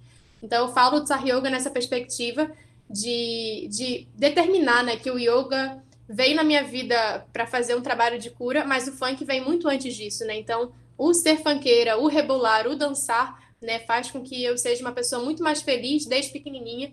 E o yoga só vem somar na minha vida, né? Então, é reconhecer as práticas que já existem nesses espaços. Então, para quem está muito perdido com Sar Yoga, basicamente é uma brincadeira que eu faço, não é nada, não é uma linha de yoga que eu estou criando, não me preocupo com isso, não estou ligando se é linha, se não é, mas é uma brincadeira com o corpo de proporcionar movimentos tradicionais do yoga dentro do ritmo do funk. Então, é literalmente as mesmas posturas, só que com um ritmo diferente. Então, a gente movimenta o nosso corpo diferente. E no final, é só mais uma desculpa para dançar junto, para rebolar, sabe? Eu adoro uma desculpa para isso. Então, foi basicamente uma chance de possibilitar esse encontro do funk com yoga. E o funk com yoga me possibilitou estar em muitos lugares. Então, não sei quem aqui é do yoga, enfim, de algum grupo ou de alguma linha. Quem sabe a dificuldade que se tem de misturar qualquer coisa com yoga. Então, misturar o funk realmente foi muito difícil para mim em determinado momento da minha vida. Hoje não, mas quando eu tinha começado com essa proposta. E a única coisa que me manteve muito firme em continuar com o nome, e continuar com a prática, foi ser chamada para muitas favelas por pré-vestibulares comunitários em 2018 e perceber que as pessoas começavam no Sar Yoga e depois estava todo mundo fazendo yoga normal, que eu chamo, né? Tava todo mundo fazendo yoga normal em casa, porque percebeu que o yoga é para ele também. Então é isso, assim, quando eu falo dessas adaptações, é que eu não tenho medo nenhum, assim, eu sou zero apegada a qualquer coisa, sabe?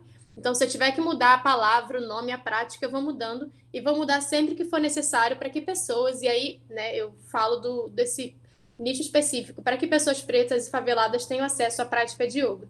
Então, o Sar Yoga é isso. Tem prática de Sar Yoga gravada lá no Instagram, para quem quiser conhecer, dentro de casa. Aproveita que está todo mundo dentro de casa, porque em algum momento vai ser presencial e, assim, não vai ter vergonha certa, vai ter que rebolar de qualquer jeito. Nesse momento, está todo mundo dentro de casa, pode desligar a câmera, ninguém vai estar vendo o que vocês estão fazendo, mas a proposta, a intenção é que, com todo mundo vacinado, a gente possa aí retornar com os nossos trabalhos presenciais. Mas o Sar Yoga é isso. Na dissertação é realmente a parte mais legal que eu gostei de escrever, porque fala, né? E é isso. Como que eu vou falar de Sar Yoga se não for pela minha experiência, né? Por que eu criei isso? De onde veio essa história, né? E a minha questão é, qualquer outra pessoa escrevendo sobre isso pode sexualizar essa prática, pode marginalizar essa prática, pode tornar essa prática coisas diferentes. E, no fundo, são só pessoas se divertindo, sabe? Sem muita teoria mesmo, é literalmente pessoas se divertindo em comunidade. Esse é o sentido do Sar Yoga. Então, foi muito bom escrever sobre isso, que agora está registrado. De alguma forma, a universidade, a UFRJ, está legitimando o que eu estou escrevendo ali, né? Mesmo que eu não precise deles para nada. Mas, enfim, tá lá também. E é isso. Quem quiser conhecer um pouquinho mais da prática, tem na internet gravado e tem também.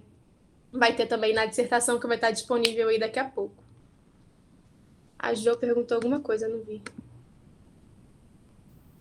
Perguntou como você vê o papel e a importância do yoga marginal hoje, ao pensar nessa rede que vem se formando a partir desse yoga real. Olha, eu acho que uma coisa que eu valorizo muito, assim, no yoga marginal foi ter desde o início, isso, assim, por conta da minha realidade também, né? Eu sou uma pessoa que fala muito, quem me conhece já pessoalmente, eu falo muito, sempre que eu fui para Nova Iguaçu, eu levava alguém, eu nunca ia sozinha, sempre ia com alguém, assim, que tava já em casa, ou que eu ia encontrar antes e depois, eu sempre ando com muitas pessoas. Então, estar sozinha no yoga sempre foi muito triste para mim, sabe? Eu sempre me senti muito solitária no yoga. Então, quando eu comecei o trabalho com yoga marginal, o que eu mais queria era encontrar mais pessoas que tivessem a perspectiva parecida com a minha, que acaba sendo uma perspectiva marginal. Inclusive, é isso que eu trago para o doutorado, que existe uma perspectiva, uma linhagem diferente do yoga, que é a linhagem marginal. A nossa base de pensamento é outra. Então, a nossa prática vai ser outra também. E a primeira coisa que eu fiz como yoga marginal, como uma ação do yoga marginal, já com esse nome, foi buscar essas pessoas. Então, eu ligava para os professores de yoga que eu ia conhecendo na internet, se eles fossem da Baixada Fluminense, para encontrar essas pessoas, para apresentar o projeto, para falar: você quer fazer parte da nossa rede? Não era nada, era uma lista, sabe? Mas pelo menos era uma lista. Era um lugar onde outras pessoas iam poder acessar, iam poder conhecer, porque para além da dificuldade financeira, dificuldade de acesso. Muita gente nunca fez yoga na Baixada porque não sabe que tem. Então, se tivesse uma lista um pouquinho mais sistematizada, com o nome, o lugar, o telefone do lado, talvez fosse ser uma possibilidade de acesso a essa prática. Então, foi a primeira coisa que eu fiz, uma lista de yoga na Baixada. Depois eu fiz uma lista preta no Rio de Janeiro, que foi muito difícil de conseguir. Mas, enfim, consegui uma lista pequena, preta, de yoga no Rio de Janeiro. E em cima dessa lista, aí sim, o Yoga Marginal começou a ser uma rede. Por mais que eu seja a pessoa que responda a mensagem de vocês, e no geral acabo não respondendo muito bem, que é isso também, né?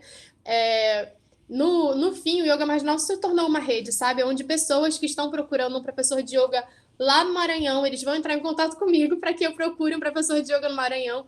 E eu fico super feliz, assim, é um trabalho grande? É um trabalho grande. Gratuito, gratuito. Mas eu fico feliz porque eu sempre encontro um professor, sobretudo professores pretos, em diferentes lugares do Rio de Janeiro e do Brasil. Então, eu acho que essa rede do Yoga Marginal possibilita isso, que esse professor lá do Maranhão também não se sinta só, sabe? Ele sabe que aqui tem uma base, que existem outros professores que estão se articulando para a gente pensar projetos, né, e trabalhos juntos, e para que a gente possa falar, né? Ano passado foi um ano muito difícil, mas virtualmente as pessoas tiveram um espaço maior para serem visibilizadas, né? E o yoga não foi diferente, até porque é isso, no momento de pandemia, ninguém pode sair de casa, tá todo mundo surtando, todo mundo correu para o yoga, querendo ou não, obrigado ou não, pelo psicólogo, pelo psiquiatra, que não faltou foi a gente fazendo yoga ano passado, e mais uma vez comprovando essa ideia, né, de que para fazer yoga não precisa de nada, né? Então, se existe uma prática gratuita na internet, se você tem um corpo e quer, você vai fazer essa prática de yoga em casa. E então, nesse momento, a nossa rede foi ainda maior.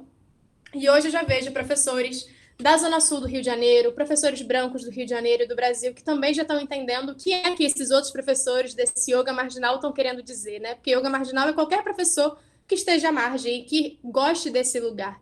Eu acho que esse é o diferencial da minha pesquisa, da minha fala. Assim, quando eu falo da margem, não é como se eu quisesse sair dela. Não, eu quero continuar nela, eu estou feliz nesse lugar, eu gosto desse lugar. A margem, para a gente que é da área ambiental, é um lugar extremamente biodiverso, né? É um lugar de muitos encontros, de biodiversidade imensa. Então, eu quero estar nesse lugar da margem, né?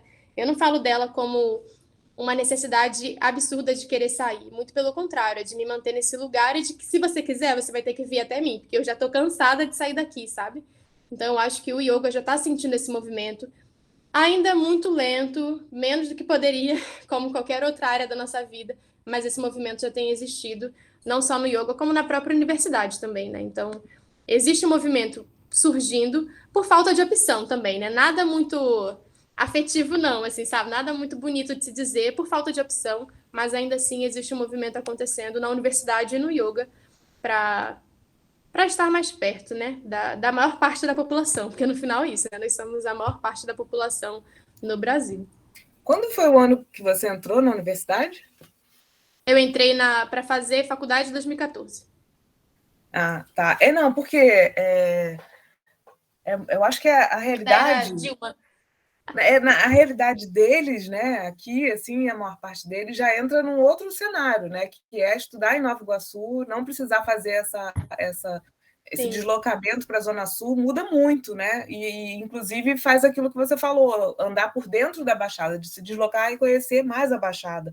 E, inclusive, provocar esse outro fluxo, que é de quem era do Rio como eu, né? Branca, do Rio, privilegiado e tal, fazer um movimento contrário e ter que desbravar, né, aqueles territórios e descobrir nele, eu já estou há mais de 10 anos trabalhando na Baixada, assim, e descobrir justamente outra forma de trabalhar também, né? Isso que você falou, assim, desenvolver metodologia, né? Se mudar, se transformar, se reconhecer. Então, eu acho que nesse contato, nesse encontro que a universidade pública na Baixada Fluminense provoca, a FEBEF, a Rural, a gente pode de verdade ver, né, que uma outra construção de universidade pode surgir. Assim, ainda é muito difícil, eles ainda não têm professores negros como deveriam ter, mas você falou do Renato, tem vários outros, né, com quem a gente... Aliás, está tendo um evento, está tendo uma série de eventos na Rural justamente para promover os professores negros e negras, né, no sentido de eles serem vistos, mesmo conhecidos, sabendo que pesquisa, trajetória. O primeiro foi com a Geni Guimarães, que é a nossa parceira da geografia, e é isso, assim, saber que a Rural tem também, justamente por ter sido esse campus, pelo menos de Nova Iguaçu, criado nesse momento de expansão da universidade para a interiorização e para as periferias e tudo. Sem dúvida, eu acho que muda um pouco, né, como afeta, como a universidade afeta eles. Mas eu acho também, de qualquer forma, que tudo isso que você falou está presente, eu imagino, na nossa luta cotidiana, seja deles reivindicarem, né, professores negros, disciplinas que trabalhem com autores negros. Isso para a gente, pelo menos no PET, tem sido cotidiano, né, a gente tentar chegar nessa discussão. Fiquei muito instigada por saber das suas referências todas, né? Assim, dentro, especialmente, você trabalha mais na psicologia, que você tomou essa decisão já no mestrado, né? Que você tomou a decisão das referências, ou na graduação também? Foi no mestrado. Porque eu fiquei pensando, na ciência ambiental, fiquei, será que ele é Milton Santos? Será que de alguma forma chegou mais perto de uma geografia negra, né? Porque tem algumas pessoas dentro da geografia, tem o movimento das geografias negras, por exemplo, disputando esse lugar, mas é um movimento recente também, Sim. né? Eles foram se juntar enquanto uma corrente muito recentemente, no evento de 2019, fizeram uma carta manifesto. Então, assim, é muito, muito recente, né? Mas isso causa impactos fortes na formação deles. Então, às vezes, quando você fala assim, não vou voltar para a universidade, não tenho nada aqui, mas tem, entendeu? Tem o Renato Nogueira, por exemplo, né? Tem uma transformação na universidade, isso que eu queria chamar a atenção, assim, que é justamente produto, resultado dessa afirmação, dessa necessidade, né? Que as cotas, a Lei 10.639, várias iniciativas que trouxeram, mais do que a discussão, trouxeram essas pessoas, né? Vocês estarem aqui, né? Então, sei lá, eu queria ressaltar isso, porque como professora também fica aquela vontade de dizer, cara, os pré-vestibulares comunitários, eles não são tão recentes, né? Talvez o de Caxias, o que você frequentou, mas assim, chegou antes, me parece, chegou antes a consciência de ser favelado, né, na universidade do que ser negro na universidade, no sentido político, assim, né? Então, na minha formação já tinha uma corrente de pouquíssimos professores, mas que já estavam atentando, falando assim, não vamos pesquisar sobre a favela, vamos botar jovens universitários da favela, né? Vamos fazer jovens da favela virarem universitários e pesquisarem a sua própria realidade. Então, tudo isso que você teve que cavar muito ali na Unirio, uma briga mesmo, né? Por ser sua própria referência também, né? Além de buscar outras referências negras e tal. Eu sinto que, em termos de favela, isso já vinha sendo desenhado. Estou aqui, por exemplo, lembrando o Alejandro, que conheceu o Observatório de Favela num trabalho de urbana, assim, era ainda um movimento de os observadores da favela, mas também formou durante uma década pessoas da Maré para chegarem. O exemplo de Marielle, por exemplo, né? Que era uma ex-aluna de pré-vestibular comunitário, que teve que ir para a PUC fazer, né, sua formação na Zona Sul. Então, ainda fazia esse movimento, mas depois muda um pouco. Eu estou me lembrando porque tem uma fala do Muniz Sodré, que é outro pensador negro de referência também, que ele fala que essa mudança na universidade, essa entrada de mais alunos negros e de origem popular causa na universidade, ele fala que causa uma reacomodação das placas tectônicas da sociabilidade, né? E eu acho isso muito, muito forte, porque foi isso que a gente sentiu. A gente, como professor branco Zona Sul, eu vim de Santa Teresa, né, do Rio de Janeiro, que não é Zona Sul, é centro, mas, enfim, privilégio de alguma forma, teve que se situar também.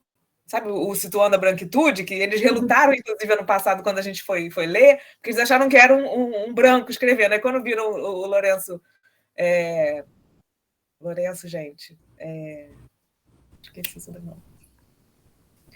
Lourenço Cardoso, que é uma referência que pensa Situando a Branquitude, foi para a gente também, eu acho, um aprendizado muito grande de pensar essas referências de um outro lugar, colocando o branco como objeto, que é o texto dele, né? Então, eu acho que... Aí eu estou falando assim, o PET Conexões, por exemplo, no nosso caso, que é um PET curso, o PET Conexões Baixada, que é o PET coordenado pela Fernanda Felisberto e antes pelo Otaí, 2 professores negros, sempre tiveram como foco a formação, a afirmação e o apoio para a permanência de estudantes negros. Né? Então, muda muito. E aí o PET ser esse lugar de acolhimento que foi o que você não encontrou na universidade, né? Por exemplo. Encontrou com uma professora, um grupo de pesquisa, e tendo que cavar. Então, quando se tem a política preparada para também atuar nesse sentido, eu acho muito importante destacar, né? Então, eu falei aqui de algumas, você falou também, cota, pré-vestibular, mas também as de permanência. Então, bolsa, né? Projetos que estudem autores negros, que coloquem mesmo essa pauta. Então, só queria ressaltar que tem esse movimento. E esse movimento é uma conquista de quem? De estudantes e professores negros. A gente só está correndo atrás, no caso, estou falando de mim, né? De falar gente, porque estou falando com alguns colegas que estão nesse movimento, de apoiar e aprender e juntos, sei lá. Enfim. Não, eu vejo isso, eu estou no doutorado agora, né? E no meu. Eu acho que assim, também são campos muito diferentes, né? Eu vim no campo da área ambiental, que não é geografia. Eu acho que o campo da geografia é muito mais consolidado, muito mais antigo. A ciência ambiental é realmente muito nova. E foi um curso formado pelo Reúne. Então, no Rio de Janeiro, a gente tem na Unirio e na UF. Os 2 campos, os 2 cursos foram por professores reaproveitados. Então, quase nenhum professor veio para ser professor de ciências ambientais. No meu caso, da Unirio, são professores da biologia. Na UF, são professores da geografia. Então, o meu curso é muito mais biológico e o curso da UF é muito mais da área da geografia. Porque os professores são desses espaços. E isso muda muito, porque a cabeça do cientista ambiental é diferente. Se eu quisesse fazer biologia, eu teria feito biologia. É uma outra discussão, né, de proposta. Não por ser melhor ou pior, mas é uma outra perspectiva de curso mesmo. E tudo isso para dizer que eu vim de um campo que eu demorei 4 anos para me adaptar e encontrar os meus aliados. E depois eu fui para psicologia, que era completamente novo para mim. E dentro do mestrado e eu percebi isso muito da psicologia, assim, da minha geração, eu era uma das únicas que não era da psicologia. Então, assim, de certa forma, eu estava sempre abaixo deles em algum momento. E se eu fosse tentar me nivelar por esse espaço da psicologia, eu ia estar abaixo mesmo, porque eu não sou psicóloga, né? Eu estava num programa de pós-graduação que aceita outros cursos, então eles têm que me aceitar, né? Realmente, eles têm que aceitar que eu sei de outras coisas que eles, e é isso. Então, nos primeiros períodos, né, para investigar esses autores, eu tive muita dificuldade, porque eu não me reconheci em nada nem ninguém. Eu não tinha nenhuma forma de me conectar com o autor branco da psicologia clínica. Eu não sabia nada de nada, né? E não existia uma acomodação para isso. Até que eu entendi que realmente é um espaço de muita autonomia / exclusão também, sabe? Porque é isso, cada um por si. Então não é só pela autonomia também não, é porque a gente está meio cada um por si. Até que eu resolvi, de fato, no meu primeiro semestre, construir os meus próprios referenciais teóricos. E isso foi uma briga, porque em quase todas as disciplinas a gente tem que escrever um trabalho final que vai ser usado já na dissertação, dentro dos autores que os professores me ofertavam. E eu não fiz nenhum trabalho do mestrado dentro dos autores que eles me ofertavam, porque eu me negava, eu me recusava, né? E eu lembro que para alguns deles isso era uma afronta pessoal. E não era pessoal, não tem problema pessoal. Até tenho, às vezes, talvez, mas assim, nesse sentido do trabalho, não era pessoalmente com ninguém, é pela universidade, né?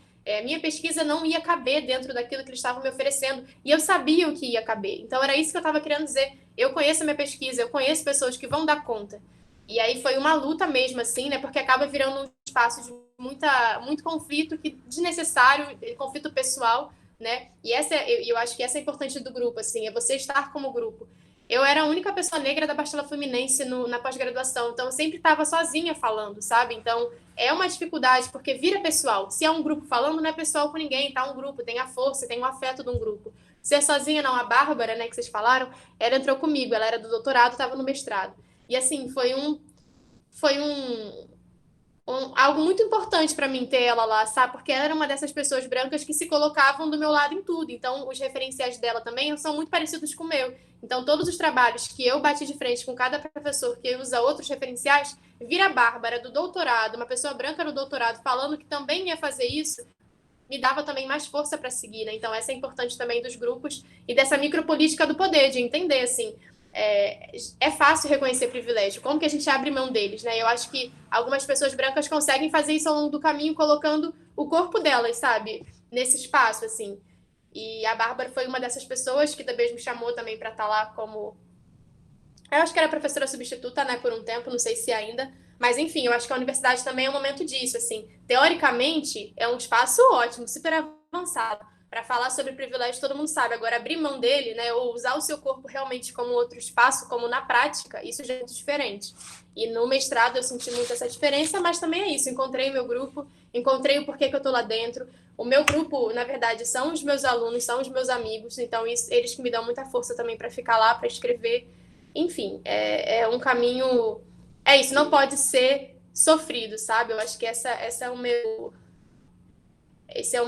lugar, mas sem romantizar também, porque eu tô querendo dizer, eu arrumei problema pra caramba, do início ao fim. Eu briguei com vários professores, eu briguei com o coordenador. Eu sou essa pessoa com disposição. O yoga me deu disposição, né? Dar 5 aulas de yoga por dia, usando meu corpo, não é qualquer coisa. Então, eu tenho disposição suficiente para brigar quando eu acho que eu tenho que brigar, né? E eu acho que isso faz todo sentido pro yoga, assim, para não tornar nada muito passivo, assim. Se eu acho que eu tenho direito, eu vou lá e vou fazer isso, né? E então, quando eu falo desse não sofrimento, é o não sofrimento mesmo, assim. Se aquilo está te causando dor, a gente tem que rever, tem que conversar com o orientador, com o amigo, para não estar sozinho nisso.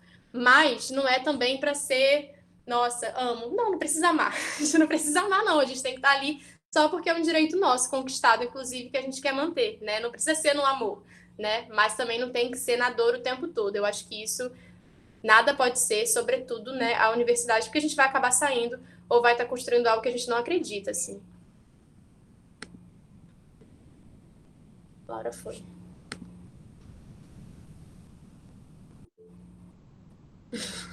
Suou. Jo, minha aluna e minha amiga agora. Tá aí. Que é isso, né? Os alunos vão virando nossos amigos, assim. Então, Ian também tá ali. E Ana, inclusive, que tá aqui, não sei se ela tá ali ainda, né? Pode estar só, porque agora, com a câmera desligada, a gente tá sempre nessa. A pessoa pode só estar aí, não se sabe. Mas ela já foi também na Rural comigo. Ela faz geografia na FEBEM. Falei, vamos lá, botei ela dentro do carro. E a gente foi lá pra Rural. Eu fui dar aula, ela ficou lá sentadinha com uma amiga também conversando enquanto eu dava aula. Porque é isso, né? Esse deslocamento também, a gente andar junto, pega um carro e vai e volta. Ter companhia, né? Eu acho que ter companhia para qualquer coisa na Baixada é super importante. Uma parte do meu trabalho também na dissertação é falar sobre deslocamento urbano, porque eu acho que essa, para quem é da Baixada, é uma dificuldade muito grande. E aí, não é o nosso foco aqui especificamente, né? Porque não é disso que se trata. Mas em muitos lugares na universidade, eu batia muito de frente com professores e com a galera mais branca de esquerda, que falava muito sobre a favela, assim, né? Sobre a perspectiva de como a favela é marginalizada, e é mesmo. Só que as periferias que não são favelas, como é o caso da Baixada Fluminense, né? A Baixada Fluminense é uma grande periferia imensa. E por ela não ter um status de favela, que eu super reivindico esse status, por quê? Porque possibilita política pública.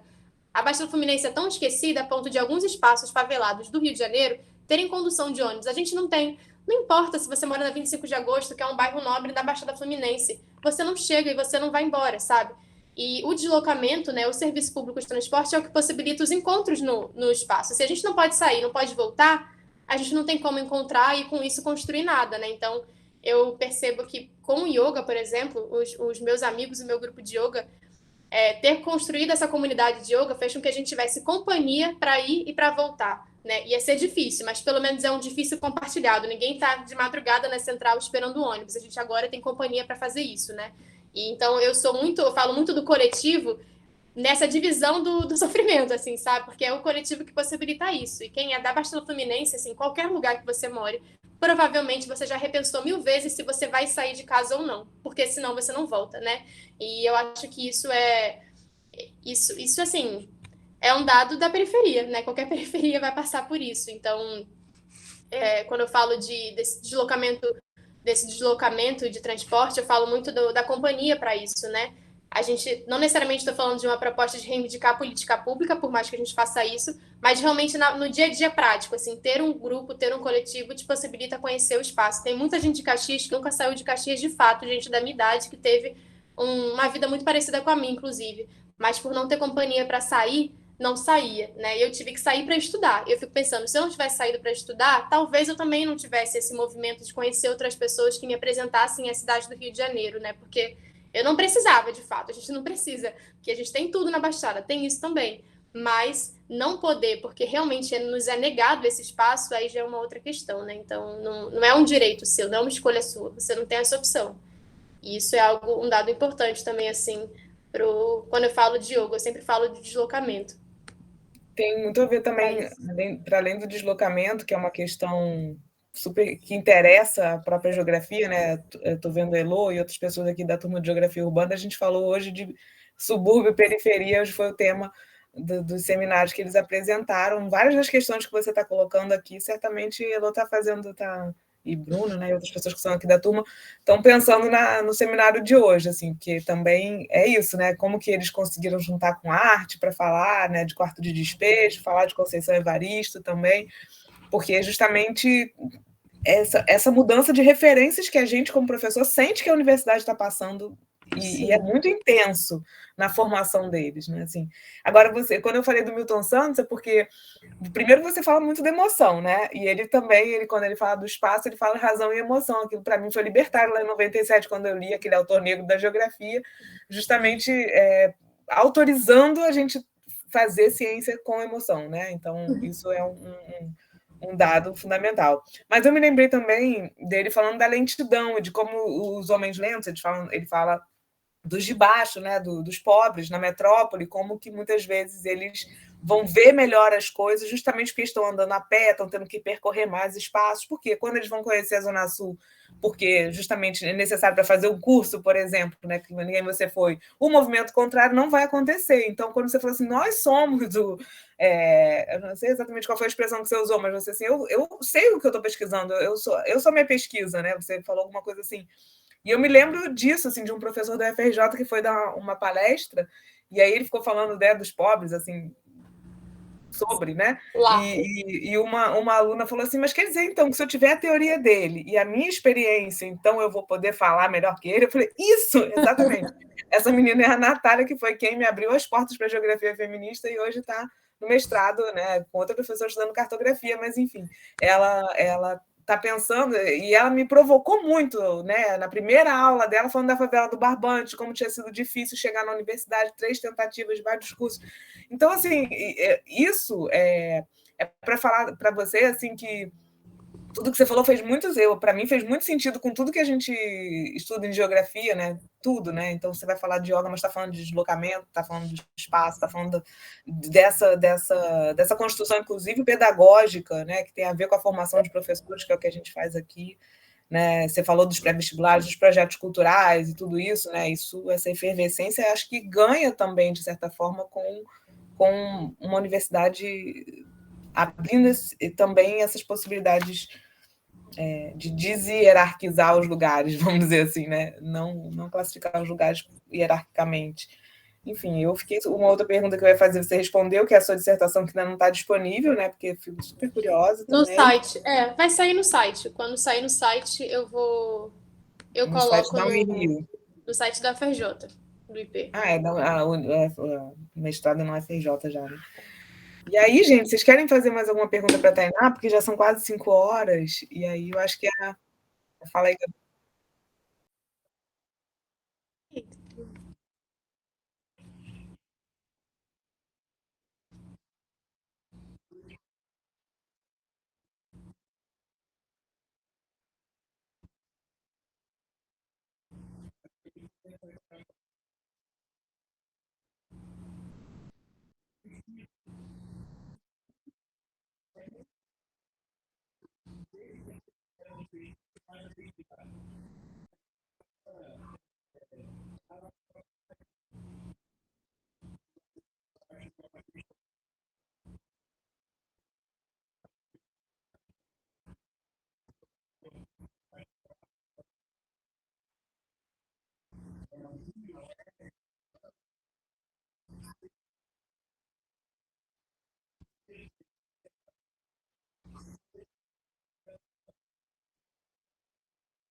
Isso.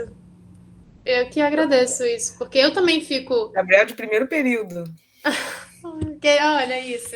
Mas isso faz toda a diferença. Desde eu fiquei no meu primeiro período querendo sair da universidade o tempo inteiro, né? Então, se eu tivesse também tido contato com outras pessoas, provavelmente teria sido um pouco mais tranquilo minha passagem por lá. Mas eu acho que é isso, assim, não pelo título, não pelo diploma, porque eu realmente pouco me importo, até porque hoje não é isso que me paga, por exemplo. Hoje eu sou professora de yoga, essa é a minha vida profissional. E assim, honro muito esse caminho, que é um caminho completamente realmente à parte, assim, da universidade. Mas eu acredito tanto no yoga que levo isso para a universidade, né? Mas para isso, para a gente entender que a gente não caminha só, né? A gente está realmente abrindo portas, mas também, assim, sem sofrimento. Não é o único caminho, dá para a gente fazer o que a gente quiser, inclusive sair, né? Inclusive, que muita gente vem conversar comigo, ai, Tainá, eu quero muito sair, meio que pedindo a minha opinião, assim, sabe? De, será que tá tudo bem sair da universidade? Ainda mais pessoas pretas, porque é como se a gente tivesse a obrigação de estar, né? E eu sou contra essa obrigação, porque a gente é obrigado a tudo, a muita coisa, todo dia, né? Isso é realmente uma obrigação que pessoas pretas têm desde que a gente nasce, assim. Então, é bom quando a gente fica porque a gente quer, né? Eu acho que é isso. Quando a gente fica porque a gente quer, é uma outra energia, assim, pra tudo. É um gás outro, assim. Então, que bom que você tá, que você quer. E que você continue também, quando estiver desanimado, conversa com um amigo super animado. Eu era assim também, eu tinha os amigos para os momentos específicos. Quando eu queria reclamar, eu já sabia com quem eu ia falar, que é aquela galera que vai reclamar junto. Quando eu precisava de uma motivação para escrever a dissertação, que é isso, né? No final, eu precisava de qualquer motivação possível para sentar e escrever. Eu também já tinha aquela minha listinha de amigos mais empolgados com a universidade, né? É importante saber. A nossa lista tem que ser grande, nosso grupo de apoio tem que ser grande exatamente para isso, para a gente saber onde ir, dependendo do momento emocional que a gente está. Então, eu sou a pessoa mais ou menos empolgada. Quando você precisar, você pode conversar comigo, que a empolgação a gente vai tentar transmitir virtualmente, porque tem horas que a gente precisa. Né? Não é uma linha reta, né? A gente fica subindo e descendo aí nesse percurso que pode ser muito maior, às vezes, do que a gente imagina na universidade. A gente entra achando que vai ficar um tempo, ficar muito mais. E é isso também, acontece. Eu coloquei ali no chat, né, que Lélia Gonzalez fala desse deslocamento que Tainá também trouxe no outro sentido, deslocamento pela metrópole, mas tem esse deslocamento que você também falou, que é de sair da condição de objeto da pesquisa de outros, né, para ser sujeito do conhecimento. E essa é a importância da ocupação, por mais que não seja uma obrigação, é um direito que, quando desejado, e Tainá coloca muito bem, né, quando for real e for um desejo, precisa ser ocupado esse espaço, né, para construir essa narrativa. Aliás, o Renato fala muito bem sobre narrativa, né? É muito lindo, procurem ele falando, inclusive, sobre esse momento que a gente está vivendo, né, ele concentra também muito nessa ideia de ser um masculino, também uma visão masculina militar, e tem vários problemas, né, para além de branca, obviamente. Eu queria só ressaltar essa leitura que a gente fez ano passado da Lélia Gonzalez, né, que quando ela fala que o lixo vai falar em numa boa, e ela desloca esse lugar da mulher negra, e justamente ensina muito, né? Eu aprendi muito ano passado, especialmente quando a gente fez esses ciclos de várias leituras de intelectuais negras, né? enfim, deixar também a dica aqui para os outros petianos que estão chegando por agora, lembrar também que é isso, os passos vêm de longe, né? Os passos das mulheres negras vêm de longe, Lélia Gonzalez é uma dessas, e tem várias outras pessoas aí, cabeça Beatriz Nascimento, que a gente leu no passado, que vai pensar, por exemplo, a questão do quilombo, né? Dessas formas de aquilombamento, e enfim, vão trazer muitos insights também. Eu acho que a vida acadêmica pode ser outra. Cecília, pode falar. Não, eu tô aqui desde que ela tá falando esse momento todo tentando formular essa pergunta, porque a minha pergunta é um pouco assim problemática, um pouco triste, assim, é bem complexa, assim. Eu queria saber como é para você, porque você falou no seu lugar de fala, assim, né? Como negra, periférica. Queria saber como é, tipo, praticar yoga sendo assim, no seu lugar de fala como mulher, falar assim, se acontece muito da hipersexualização do corpo da mulher, assim, e como você enfrenta. Não sei se isso é uma coisa que já te aconteceu e como você enfrenta, assim, essa questão. Tá. Não, assim, isso já foi um dia um motivo de sofrimento, mas para mim não é mais. É isso. Coisas eu já superei. E o yoga para estar no meio do yoga eu tive que superar muita coisa e com muita consciência, assim. Então, em algum momento da minha vida, sobretudo quando eu era mais nova, foi uma dificuldade muito grande. Até que eu realmente percebi que eu queria muito yoga. E como eu queria muito yoga, o yoga é a prática física e espiritual que eu tenho comigo mesma, assim. Então, eu não precisaria estar nesses espaços que me colocavam nesse lugar, por exemplo, né? Ou que me violentavam de diferentes maneiras. Então, o que eu fiz foi fazer as minhas formações. Então, tem algumas formações em yoga. E para isso, né, a minha luta hoje é conseguir construir a minha própria formação para que pessoas não tenham que passar por isso, elas possam se formar com professores negros, com professores, né, de diferentes periferias do Brasil. Mas até esse momento eu tive que fazer diferentes formações. E depois que eu fiz essas formações, exatamente como eu falei da universidade, assim, foi realmente uma forma, um método que eu encontrei para mim, assim, fiz minha formação, eu não preciso mais estar nesse espaço, eu vou construir o meu. Então, isso sempre foi muito, até porque eu nunca me senti sozinha, assim, eu sempre tive os meus amigos, eu era sozinha no meio do yoga, mas tinha os meus amigos em Caxias, né, que iam me apoiar. Então, quando eu fiz as minhas formações, eu sempre voltava para casa, voltava para a Baixada e ia encontrando, ia compartilhando e construía as minhas próprias referências. Então, eu sempre, no yoga a gente usa a palavra para guru, né? Não sei se guru é uma palavra muito entendível assim para todo mundo, mas é como se fosse um professor, né? Então o guru é o nosso mestre, né? É aquele que mostra a luz, em tese. E todo mundo no yoga tem meio que um guru, assim, sabe? E um guru pode ser um professor próximo, pode ser um guru indiano, enfim. E eu sempre falei que o guru era o meu quintal, assim, né? O guru é realmente as pessoas que andam comigo, que vão me auxiliar em tudo. Então, isso fez com que essa minha, hoje, né? Hoje, eu, como professora de yoga, não tenha um sofrimento grande dentro desse espaço, porque eu construí o meu, né? Junto com outras pessoas, junto com outras pessoas que também sentiam a mesma coisa do que eu. Então, já foi um problema, continua sendo para muitas pessoas, sobretudo quem ainda não conseguiu encontrar o seu grupo. Mas isso que eu falo, assim, eu acho que para qualquer coisa, não é yoga não, sabe? Para qualquer coisa, escolha bem o seu grupo, pesquise, encontre realmente as pessoas que te representam, porque isso faz toda a diferença para a gente se manter na prática, né? E yoga é uma prática, não é fazer uma aula e ir embora, a gente vai ter que se dedicar a isso, assim, ainda mais alguns alunos que estão aqui, a galera sabe, é uma prática cotidiana, nem todo dia vai ser bom, nem todo dia a gente vai sair feliz, muito pelo contrário, qualquer caminho, né? De autoconhecimento, eu evito usar essa palavra porque parece que a galera do yoga é super, né, mais autoconhecida do que outras, e não é verdade, mas qualquer outro caminho, né, que a gente busca conhecer um pouquinho mais do próprio corpo não necessariamente vai ser bom, muito pelo contrário, às vezes é bem difícil. Então, ter um grupo que te represente, que te alimente também positivamente, isso é super importante. Então, eu não sofro hoje no yoga com isso, muito pelo contrário. Daqui a pouco eu dou aula, por exemplo. Hoje eu dou aula até às 10 horas da noite. Eu fico animada para dar aula, eu gosto, porque eu sei que eu vou chegar e aquele momento do yoga é o ponto alto no dia de muitas pessoas, sabe? Eu sou professora, então não tenho como faltar. Mas quem escolhe estar ali é porque realmente escolheu estar ali. Né? E eu acho isso muito importante, assim, muita gente vai faltar, vai, mas todo mundo que está ali é porque naquele dia vai ser um pontinho alto, as pessoas esperam o dia inteiro para fazer yoga, sabe? Então isso eu levo com muita consideração, assim, por isso que eu estou sempre muito animada para dar as minhas aulas de yoga, e isso muda o meu dia, assim, né? Então Mesmo que seja rapidamente, depois eu vou voltar a ficar com raiva, puta, porque é isso, é o Brasil, não tem como o dia inteiro a gente ficar bem. Só que por um pedacinho do tempo, pelo menos, sabe? E hoje, por exemplo, é de 6 às 10 da noite. Eu estou sempre aí Daqui a incentivada pouco, aí né? com o grupo. Daqui a Daqui a pouco eu pouco. tô... Vamos fazer, então, a prática, Tainá, que você disse que ia pensar alguma coisinha para deixar para a gente.